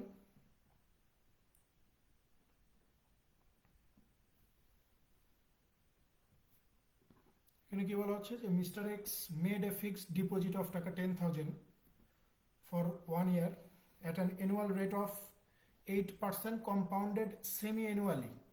Calculate the amount interest to be paid at maturity. এখানে বলা হচ্ছে যে একজন মানুষ 10,000 টাকা 8% হার ষান্মাসিক সুদে 1 বছরের জন্য যদি বিনিয়োগ করে, তাহলে বছর শেষে সে কত টাকা সুদ পাবে এটা জিজ্ঞাসা করছে। তাহলে আমি কি বলছিলাম, যে যখনই আপনাকে বলবে যে সুদের হিসাব করতে হবে 6 মাস পর পর, তখন প্রথম কাজ হচ্ছে এই যে প্রশ্নে যে রেট পার্সেন্ট দেওয়া থাকবে, এইটাকে 2 দিয়ে ভাগ করে দেওয়া। তো 2 দিয়ে ভাগ করলে কত হবে? 4% হবে। তার মানে এখন থেকে আমার সুদের হার কত? 4%। এবং এখানে যেহেতু 1 বছরে সুদের পরিমাণটা কত এটা বের করতে হবে। দেখেন 1 বছরে সুদের হিসাব করবেন আপনি কয়বার? প্রথম 6 মাসে একবার, শেষ 6 মাসে একবার। তার মানে সুদের হিসাব করতে হবে 2বার। সো আমি বলছি যে বছরে যতবার সুদের হিসাব করতে হবে, ঠিক তত বছরের কোড বসবে। তাহলে এখানে সুদের হিসাব করতে হচ্ছে 2বার, তার মানে 2 বছরের কোড বসবে। 2 বছরের কোড কত? 2:1। এখানে আপনার প্রিন্সিপাল কত? 10,000 টাকা। তাহলে 10,000-এর 4% কত হবে? আপনি বলবেন যে 10,000-এর 4% হচ্ছে 400 টাকা।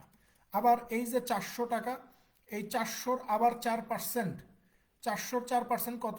আপনি বলবেন যে 4×4=16 টাকা। তাহলে 1 বছরে টোটাল কম্পাউন্ড ইন্টারেস্ট কত পাচ্ছেন? 400 দোকানো 800 যোগ 16কে 16 ইজ ইকুয়াল টু কত? 816 টাকা পেয়ে যাচ্ছেন, যে অপশন সিতে আছে উত্তর, যে 1 বছরে 816 টাকা পাওয়া যাবে।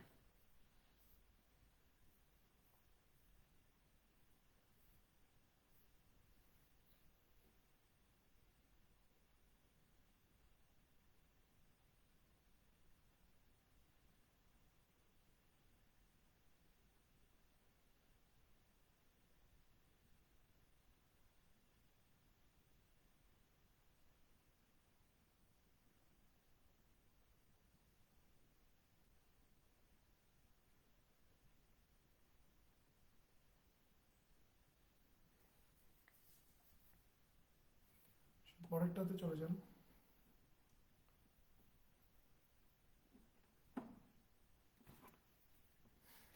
এখানে এখানে কি বলা হচ্ছে যে in the first week of the year Nancy saved $1. In each of the next 51 weeks, she saved $1 more than she had saved in the previous week. What was the total amount that Nancy saved during 52 weeks? বলতেছে যে কোনো একটা বছরের প্রথম সপ্তাহে Nancy $1 সঞ্চয় করলো এবং ওই বছরের প্রত্যেকটা সপ্তাহেই ন্যান্সি আগের সপ্তাহের চেয়ে $1 করে বেশি জমা করবে, তাহলে 52 সপ্তাহে টোটাল কত টাকা জমা করবে। অর্থাৎ এটা হচ্ছে একটা সিরিজের অঙ্ক। সিরিজটা হবে এরকম যে প্রথম সপ্তাহে যদি $1 জমা করে, দ্বিতীয় সপ্তাহে $2, তৃতীয় সপ্তাহে 3, চতুর্থ সপ্তাহে 4, তারপরেরটাতে 5, তারপরেরটাতে 6, তারপরেরটাতে 7, এই রকম করে করে করে করে চলতে থাকবে কত পর্যন্ত, এই যে 52 সপ্তাহ অর্থাৎ 52 পর্যন্ত চলতে থাকবে। তো জিজ্ঞাসা করছে যে তাহলে এই 52 সপ্তাহে টোটাল কত টাকা জমাইছে, এটা একটু আমাদেরকে বের করে দেখান।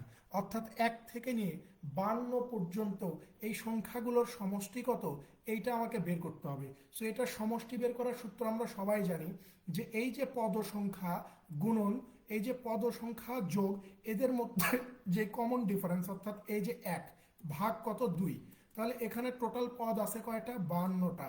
তাহলে 52 গুণন 52 যোগ 1 কত হবে 53, ভাগ হচ্ছে 2, 2 52-র ভিতরে কতবার যাবে 26 বার, 26 আর 53 গুণ করে দেন।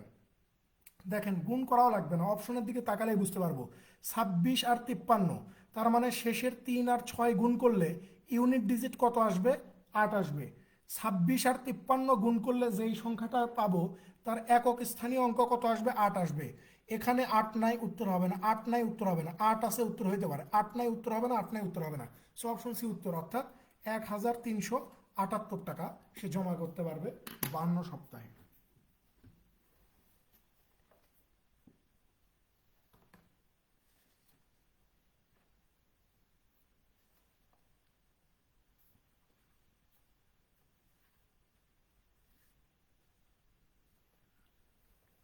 এই বেশ কিছুদিন আগে আপনাদের একটা পরীক্ষা হয়েছে যে মানে প্রশ্ন খুব সহজ হয়েছে বেসরকারি ব্যাংকের, ওইটার প্রশ্ন আমাকে দিছেন, কিন্তু কথা হচ্ছে প্রশ্ন আমি দেখলাম ওই প্রশ্ন এটা কোন ব্যাংকের পরীক্ষা হয়েছে ওইটা, যে তাসনুভা হক, উনি দেখলাম যে উনি এই প্রশ্নটা দিছেন আমাকে বেশ কিছুদিন আগে, 1 মাস 1.5 মাস আগে বোধহয় এই পরীক্ষাটা হয়েছে। ওই বেসরকারি ব্যাংকের পরীক্ষা হয়েছে, 4টা রিটেন ম্যাথ ছিল, সহজ প্রশ্ন ছিল, প্রিলিমিনারিও সহজ ছিল, কিন্তু প্রশ্নটা কোন ব্যাংকের এটা একটু আমারে বলেন তো। এখনই বলতে হবে এমন কোনো কথা নেই, আমাকে একটু বইলে দিয়েন তাহলে বুঝতে পারবো, কারণ প্রশ্নে কথা উল্লেখ নেই যে ওটা কোন ব্যাংকের।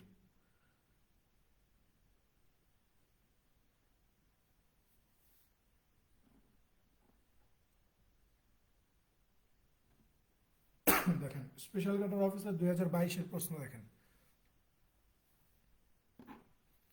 এখানে কি বলা হচ্ছে যে the reminder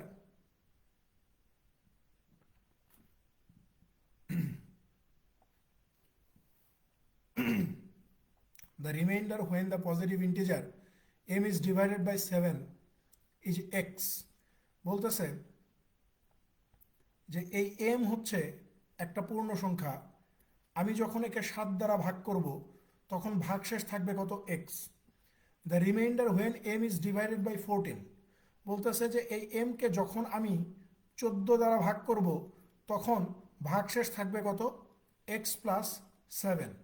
which one of the following could m equal, তাহলে নিচের কোনটা m এর ভ্যালু, নিচের কোনটা m এর ভ্যালু এটা আমাকে বের করতে হবে। কথা বুঝছেন, এই ধরনের প্রশ্ন আমরা অপশন টেস্ট করে খুব দ্রুত আনসার বের করতে পারবো, ঠিক আছে। যেখানে m এর ভ্যালু জিজ্ঞাসা করছে, সো অপশনে আমরা 5টা সংখ্যা দেখতে পাচ্ছি, 5টা সংখ্যার যে কোনো একটা m এর ভ্যালু হবে। সো আমরা যদি ধরি যে 45, তাহলে খেয়াল করে দেখেন 7 দিয়ে 45-কে ভাগ করলে 6 7 42, x এর মান কত হয় 3 হয়। সো 14 দিয়ে যখন আমি 45-কে ভাগ করতে যাচ্ছি তখন 3 14 42, x এর মান কত থাকতেছে 3 থাকতেছে, কিন্তু প্রশ্নে বলা হচ্ছে যে যখন আমি 14 দিয়ে ভাগ করব তখন এই ভাগ শেষের চেয়ে এই ভাগশেষ 7 বেশি হবে, কিন্তু এখানে সমান হয়ে যাচ্ছে, সো এটা উত্তর হচ্ছে না। আমি যদি ধরি যে 53, অর্থাৎ 7 দিয়ে যদি আমি 53কে ভাগ করে দেই, 7 7 49, ভাগশেষ থাকে কত, 4। আমি যদি সেমভাবে এই 53কে 14 দিয়ে ভাগ করি, তাহলে 3 14 42, 3 14 42, wait,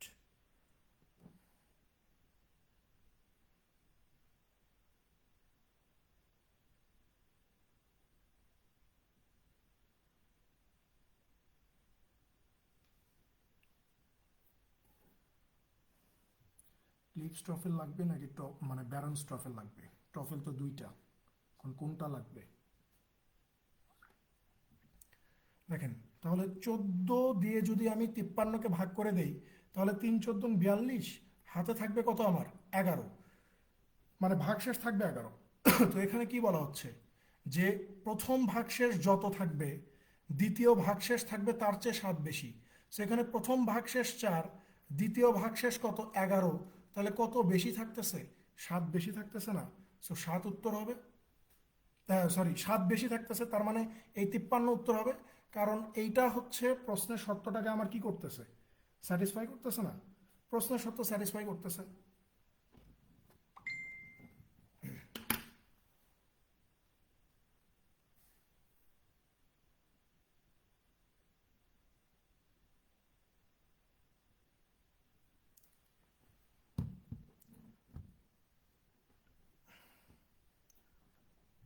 বুঝতে পারছি, ওইটা হচ্ছে ইমনের লেখা, এটা বোধহয় আমার কাছে একটা আছে, আমি দিবনি।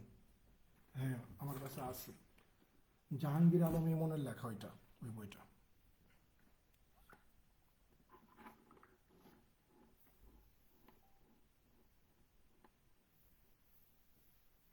সেটার উত্তর হচ্ছে 53, ঠিক আছে, 53।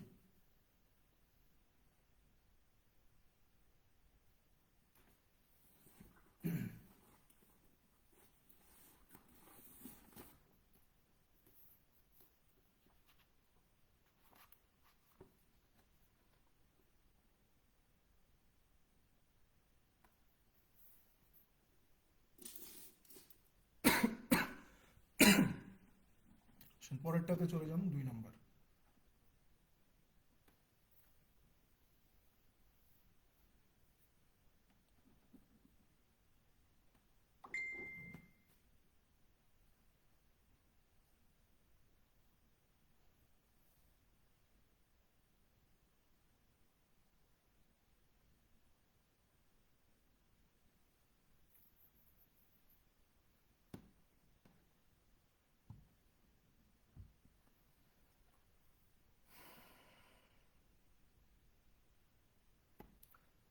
দুই নম্বরে চলে যান। 2 নম্বরে কি বলা হচ্ছে যে the price of diesel increases by 50%, find by how much percent a truck owner must reduce his consumption in order to maintain the same budget. আগে এই প্রশ্নগুলো বিশেষ পরীক্ষায় আসতো।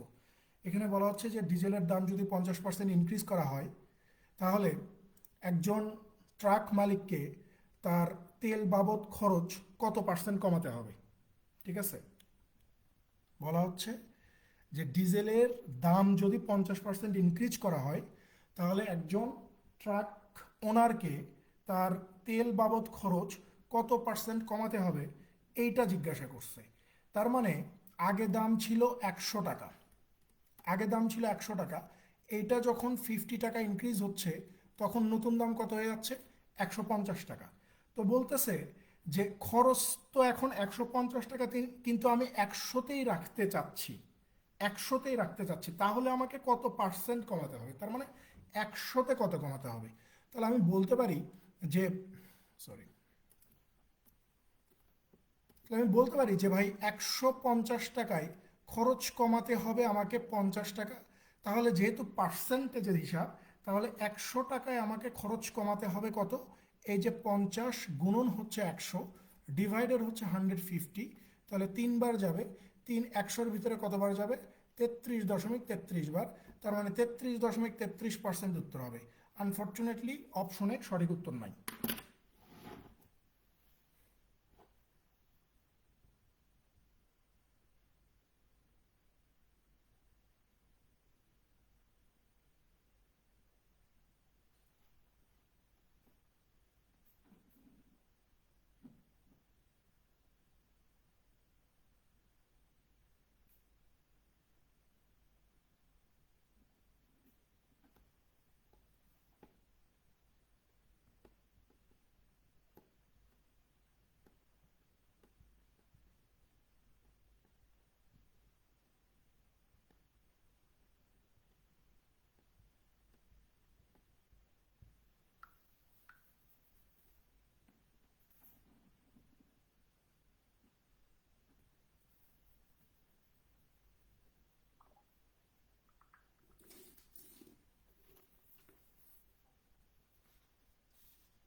পরেরটাতে চলে যান, 3 নম্বর।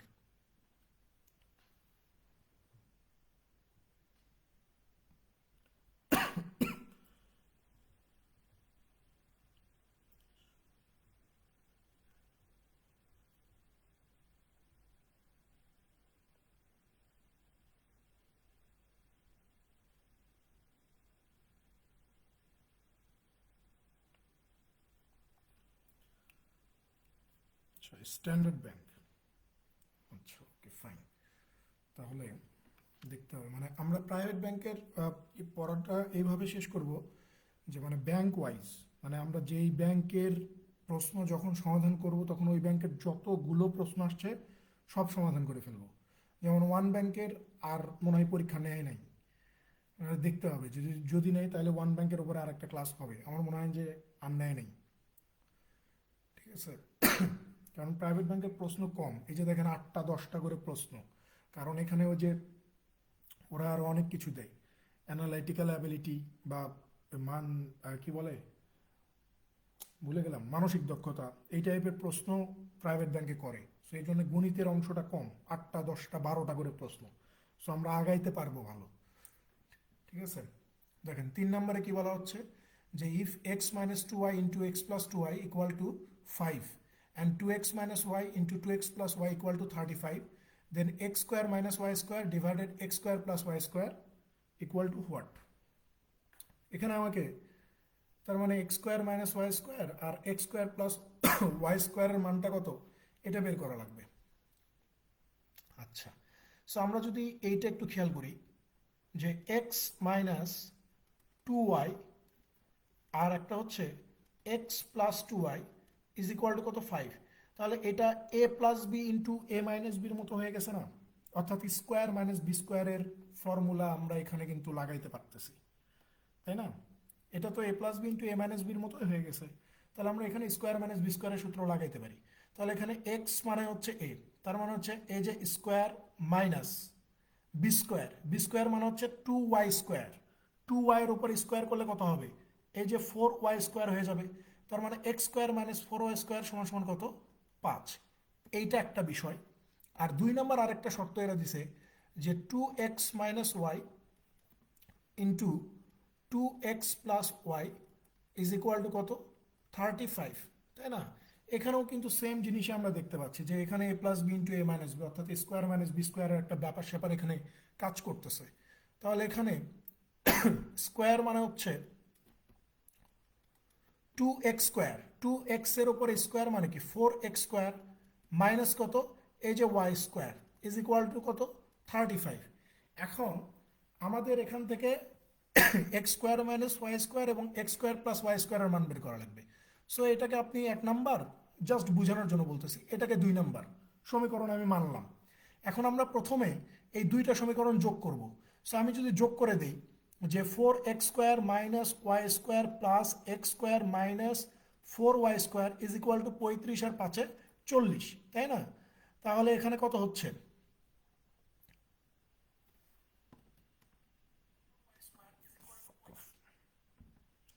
তাহলে এখানে কত হচ্ছে দেখেন তো, 4x এর সাথে এক্স স্কোয়ারকে যদি আমরা যোগ করে দিই তাহলে হয়ে যাবে 5x square minus 5y square is equal to 40। 5 common নিলে x square minus y square is equal to 40, তার মানে x square minus y square is equal to কত 8। তার মানে একটা ভ্যালু আমরা পেয়ে গেছি যে x square minus y square সমান সমান কত 8। এখন আমরা যদি বিয়োগ করে দিই এই 1 নম্বর আর 2 নম্বর সমীকরণ যদি আমরা বিয়োগ করে দিই তাহলে কত পাবো, এই যে 4x square minus y square minus x square plus 4y square সমান সমান কত হবে, 35 থেকে 5 বাদ দিলে এই যে 30 পাওয়া যাবে। 4x স্কোয়ার থেকে x স্কোয়ার বাদ দিলে 3x square plus 3y square is equal to 30, তার মানে হচ্ছে x square plus y square is equal to কত, এই যে 30/3, তার মানে হচ্ছে x square plus y square is equal to 10। তো প্রশ্নে তো এটাই চাচ্ছিল আমাদের কাছ থেকে যে x square minus y square divided x square plus y square is equal to what. So x square plus y স্কোয়ারের মান কত 10 আর এক্স স্কোয়ার মাইনাস ওয়াই স্কোয়ারের মান কত 8। তাহলে আমরা লিখতে পারি যে 8/10, 8/10 মানে কত, এই যে 4/5। কোথায় আছে, অপশন ডিতে উত্তর আছে। 4/5 উত্তর।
পরেরটাতে চলে যান, 4 নম্বর। এখন যারা কি বলা হচ্ছে যে A B and C investment in a partnership in the ratio of 5:6:8, the ratio of their profit is 5:3:12, find the ratio of their find the ratio of time for their investment.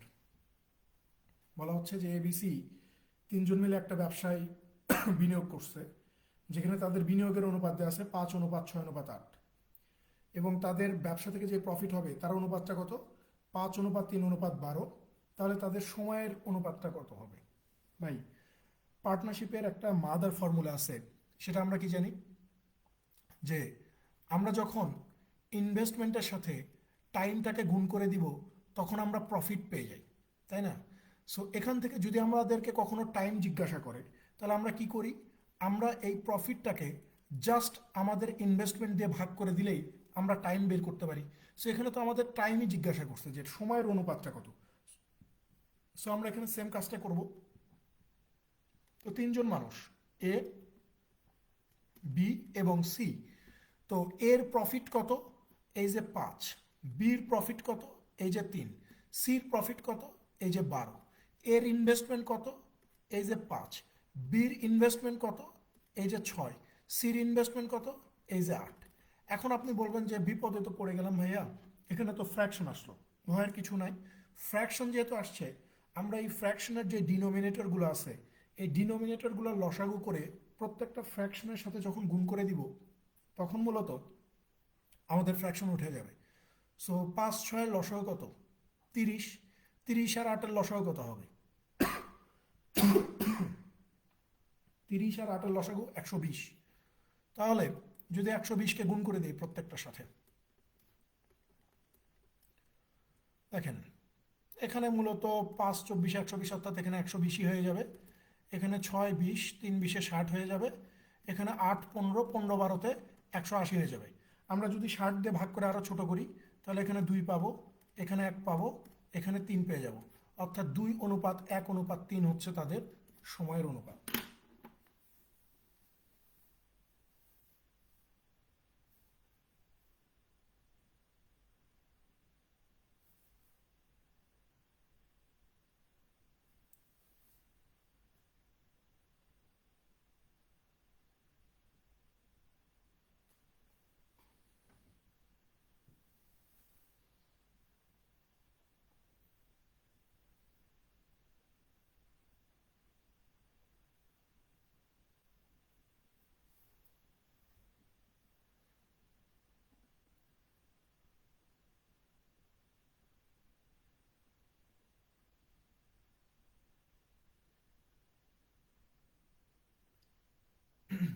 পরেরটাতে চলে যান, 5 নম্বর।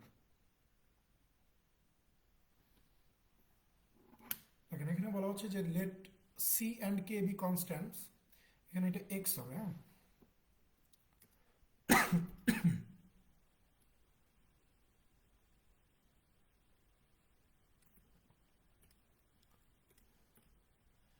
এখানে হবে হচ্ছে x.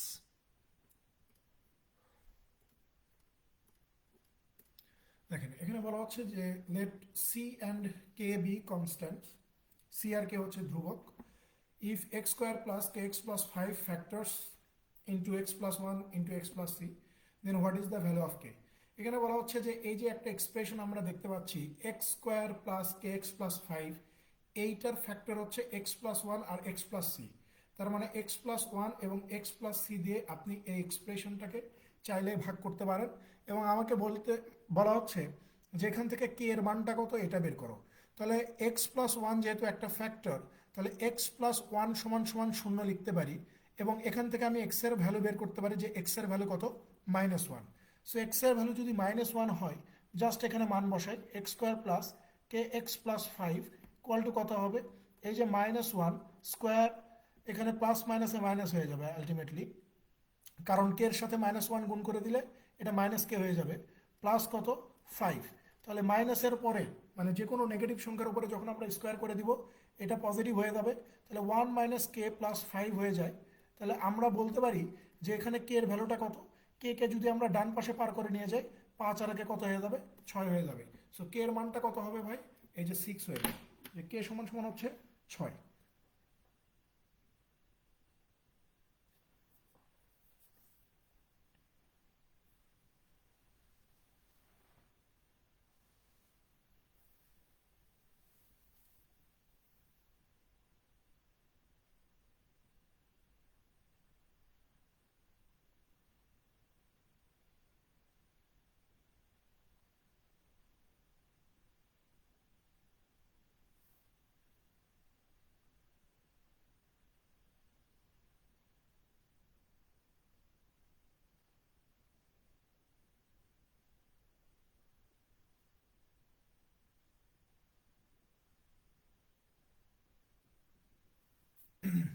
পরেরটাতে চলে যান, 6 নম্বর।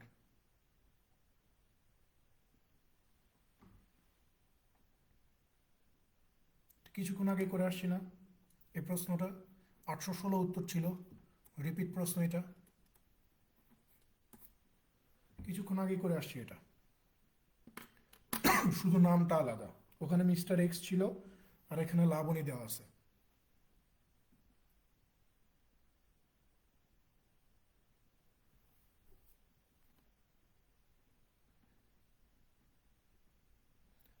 পরেরটাতে চলে যান, 7 নম্বর।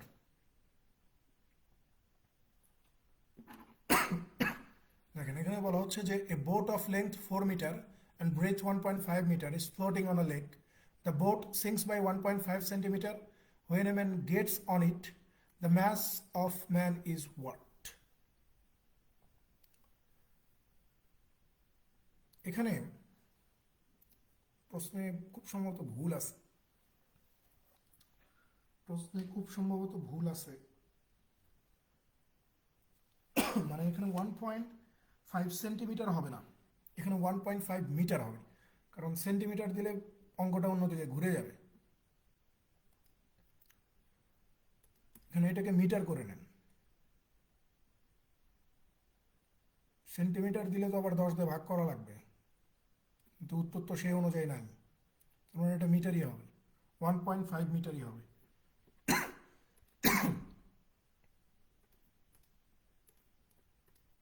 দেখেন বলা হচ্ছে যে ভাই একটা নৌকা দৈর্ঘ্য হচ্ছে 4 মিটার, প্রস্থ হচ্ছে 1.5 মিটার, আর এই নৌকাটা একটা লেকের মধ্যে ভাসতেছিল। সো এই নৌকাতে যখন একজন মানুষ উঠবে তখন নৌকাটা পানির মধ্যে ডুবে যাবে কতটুকু, 1.5 মিটার ডুবে যাবে। তো বলতেছে যে the mass of man is, ওই মানুষের ওজন কত এটা বের করে দেখান, মানে ভর কত, ভর মানেই তো ওজন, ওই মানুষের ওজন কত এটা জিজ্ঞাসা করছে। ভাই খেয়াল করেন এখানে নৌকাটার দৈর্ঘ্য আছে, প্রস্থ আছে এবং উচ্চতাটাও আছে, তার মানে নৌকাটার ভলিউম কত, নৌকার ভলিউম বলতে আমি এখানে বুঝাচ্ছি যে মানুষটা যখন ওই নৌকাতে উঠবে তখন কতটুকু পানি ডিসপ্লেস হয়ে যাচ্ছে, অর্থাৎ কতটুকু পানি তার জায়গা ছেড়ে দিচ্ছে, এইটা আমার বের করতে হবে, অর্থাৎ ভলিউমটা বের করতে হবে, আয়তনটা বের করতে হবে। এটাকে জাস্ট আমি কথায় কথায় বলতেছি যে নৌকাটার আয়তন কত, ভলিউম কত, এইটা আমরা বের করতে পারবো। আপনি বলতে পারেন যে আপনি উচ্চতা কই পাইলেন, আপনি নৌকাতে উঠা দেখেন, যারা নৌকাতে ওঠেন নাই, নৌকাতে যখন আপনি উঠতেছেন তখন দেখবেন যে যখন নৌকাতে কেউ থাকে না তখন নৌকাটা কীরকম থাকে, আর নৌকাতে ওঠার পর দেখেন নৌকাটা কতটুকু ডেবে যায়, মানে পানির মধ্যে এটা তলে যায় কতটুকু, এটা একটু খেয়াল করেন। যতটুকু আপনার পানির ভিতরে যাচ্ছে ওইটাকে আমরা হাইট ধরবো বা উচ্চতা ধরবো।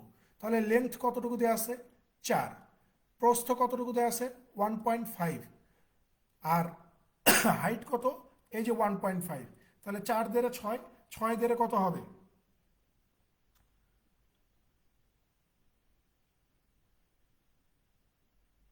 দেখেন এখানে তো তাও হচ্ছে না, এরকম 1.5 এখানে প্রশ্নে ভুল, একটা মিনিট দাঁড়ান তো, একটা মিনিট, এখানে প্রশ্নে ভুল আছে, তাহলে তো এখানে 9 হচ্ছে, তাহলে 9 কিউবিক মিটার হচ্ছে, তাহলে 1 কিউবিক মিটার সমান সমান আমরা জানি যে 1000 কেজি পানি বা 1000 লিটার পানি, তাহলে 9 কিউবিক মিটার সমান সমান তো এটা 9000 কেজি হয়ে যাবে, তো একটা মানুষের ওজন তো কখনো 9000 কেজি হইতে পারবে না, ঠিক আছে? এখানে একটা মিনিট, প্রশ্নে ভুল আছে, কারণ এখানে যদি দেরি ধরি তাহলে 9 কিউবিক মিটার হচ্ছে, আমরা জানি যে 1 কিউবিক মিটার সমান সমান হচ্ছে 1000 লিটার পানি, তাহলে 1000, তাহলে 9 কিউবিক মিটার সমান সমান কত হবে? 9-এর সাথে 1000 গুণ করলে তো 9000 হয়ে যায়, একটা মানুষের ওজন তো 9000 কেজি হইতে পারে না, ওকে আদম, আদম নাকি বাবা আদম যে ওর ওজন 9000 কেজি হবে?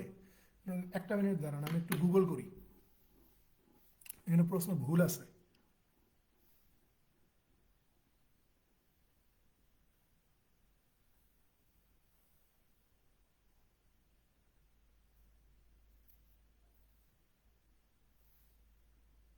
যে বললাম না যে ভুল আছে, এই যে এইখানে, এখানেই হচ্ছে মেইন ঘাপলা, এই জায়গাটাতে হচ্ছে মেইন ঘাপলা।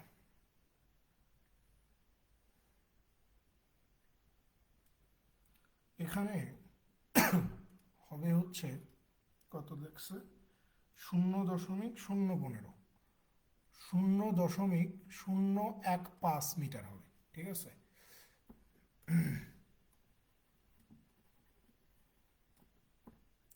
এখানে হবে হচ্ছে 0.015, তাহলে 4 দেড়ে 6, 6 পূর্ণং কত, 6 পূর্ণং 90, তাই না?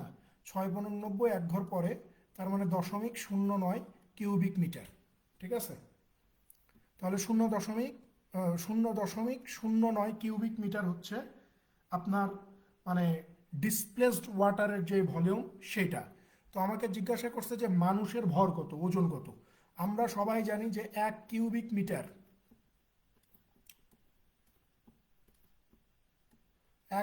মিটার সমান সমান হচ্ছে 1000 কেজি বা 1000 লিটার, যেটাই বলি না কেন। তাহলে এই যে 0.0 কিউবিক মিটার সমান সমান কত হবে? এই যে 1000 গুণন 0.09, এই দুইটা গুণ করে দিলে এই যে 90 কেজি পেয়ে যাব। উত্তর হচ্ছে আপনার 90 কেজি।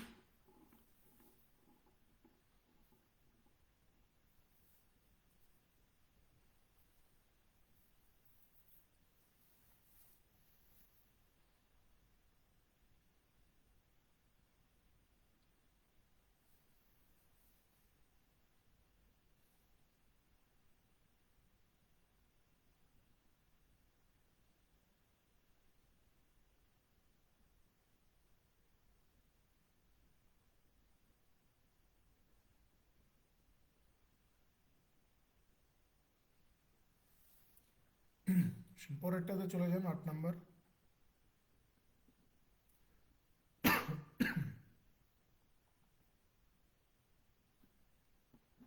দেখেন এখানে বলা হচ্ছে যে 40% of the employees in a factory are workers. বলতেছে যে একটা ফ্যাক্টরির 40% বা 40 জন মানুষ যদি ওয়ার্কার হয়, all the remaining employees are executives, আর বাদ বাকি সবাই হচ্ছে এক্সিকিউটিভ। ধরে নিলাম যে টোটাল মানুষ হচ্ছে 100 জন, 100 জনের মধ্যে শ্রমিক যদি 40 হয় তাহলে এক্সিকিউটিভ কত, 60। The annual income of each worker is 390। বলতেছে যে প্রত্যেকটা ওয়ার্কারের অ্যানুয়াল ইনকাম যদি 390 টাকা করে হয়, the annual income of each executive is 420, এবং প্রত্যেকটা এক্সিকিউটিভের অ্যানুয়াল ইনকাম যদি $420 করে হয়, what is the average annual income of all the employees in the factory together? তাহলে ওই কোম্পানির সমস্ত মানুষের গড় অ্যানুয়াল ইনকামটা কত হবে এটা বের করতে বলছে। 39টারে কত হবে, 4 নং 36-এর 6, হাত থেকে 3, 3 4 12, 3 15, আর এখানে কয় শূন্য, 2 শূন্য, 6 2 12 2, হাত থেকে 1, 4 6 24, আর একে 25, আর এখানে 2 শূন্য। তাহলে টোটাল ইনকাম কত হচ্ছে, টোটাল ইনকাম বা টোটাল স্যালারি কত? আপনি বলবেন যে ভাইয়া 25,200 যোগ হচ্ছে 15,600, তার মানে হচ্ছে 40,800 টাকা। 40,800 টাকা। তো টোটাল ইনকাম যদি 40,800 হয়, প্রশ্নে জিজ্ঞাসা করছে যে এভারেজ কত, তাহলে টোটাল হচ্ছে 40,800কে আমরা টোটাল মানুষ এই যে 100 দিয়ে ভাগ করে দিলেই আমরা উত্তর পেয়ে যাবে কত, এই যে $408। কোথায় আছে? অপশন বিতে আছে। $408 হচ্ছে তাদের অ্যানুয়াল ইনকাম গড়।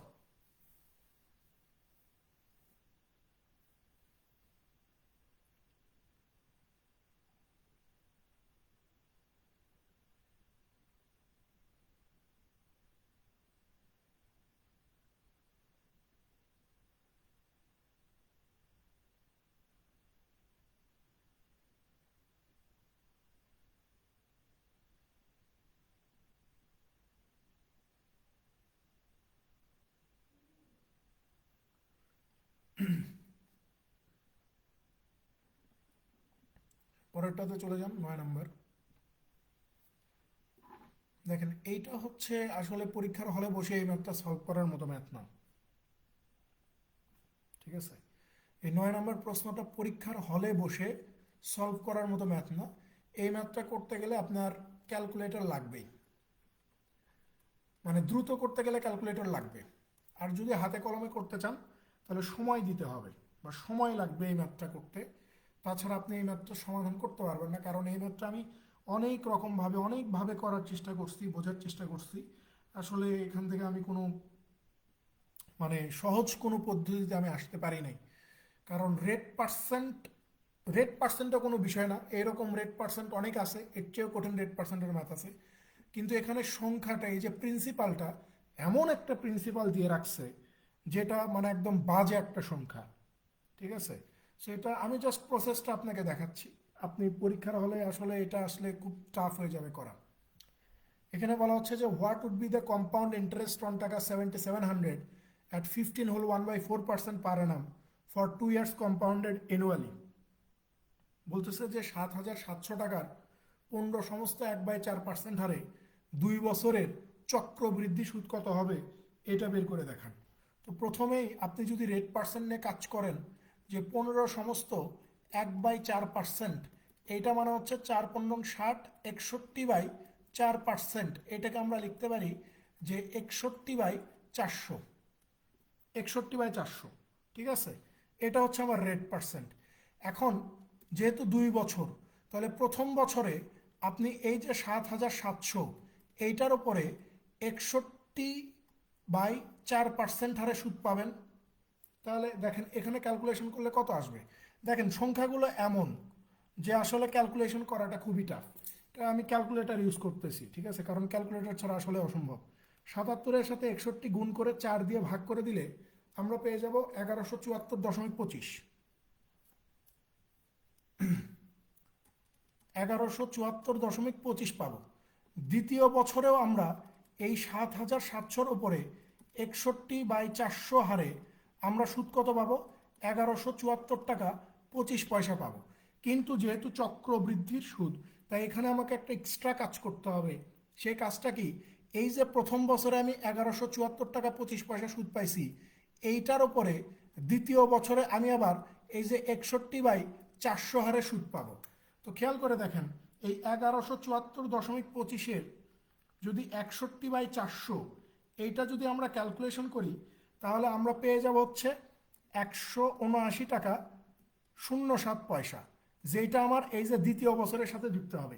তাহলে টোটাল আমার কম্পাউন্ড ইন্টারেস্ট কত আসতেছে, তাহলে আপনি বলবেন এই যে এই ভ্যালুটা যোগ 1174 টাকা 25 পয়সা যোগ আবার হচ্ছে 1174 টাকা 25 পয়সা, এটা যোগ করে দিলে এই যে উত্তর আসে হচ্ছে আপনার 2527.57। এই যে অপশন বিতে উত্তর আছে, ঠিক আছে? বাট এটা ক্যালকুলেটর ছাড়া আসলেই সম্ভব না, আমি অনেকভাবে ট্রাই করছি, ঠিক আছে? কারণ এই ক্যালকুলেশন আপনি করতে পারবেন, আপনি যদি চিন্তা করেন যে সূত্র দিয়ে করেন আর যেটা দিয়ে করেন ওই আলটিমেটলি কথা একই, ঠিক আছে? কোনোভাবে আগাইতে পারবেন না। সো উত্তরটা মাথায় রাখবেন, কারণ যদি কখনো রিপিট দিয়ে দেয় যেন উত্তরটা একটু মাথায় থাকে, যে 2527.57।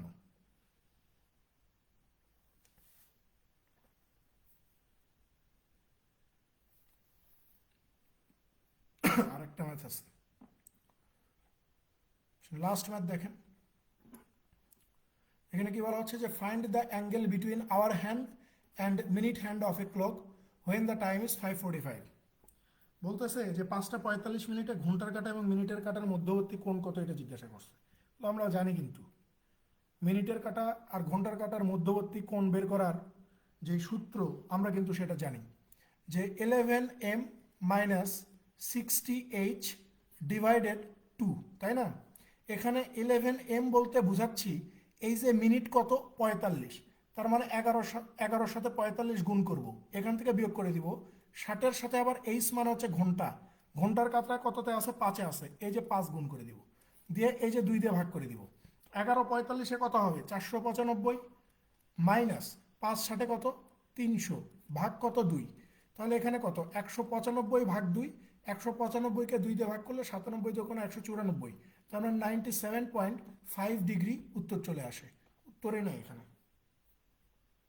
সঠিক উত্তরেই অপশনে দেওয়া নেই যে ঘন্টার কাঁটা এবং মিনিটের কাঁটার মধ্যে যে মানে মধ্যবর্তী কোণ সেটা হচ্ছে 97.5 ডিগ্রি।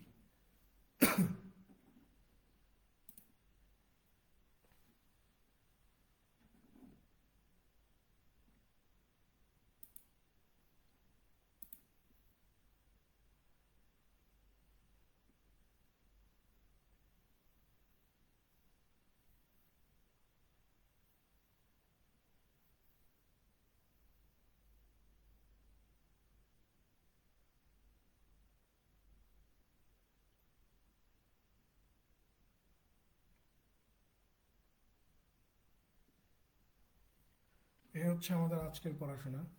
দেখা হবে নেক্সট ক্লাসে। ভালো থাকবেন সবাই। আল্লাহ হাফেজ।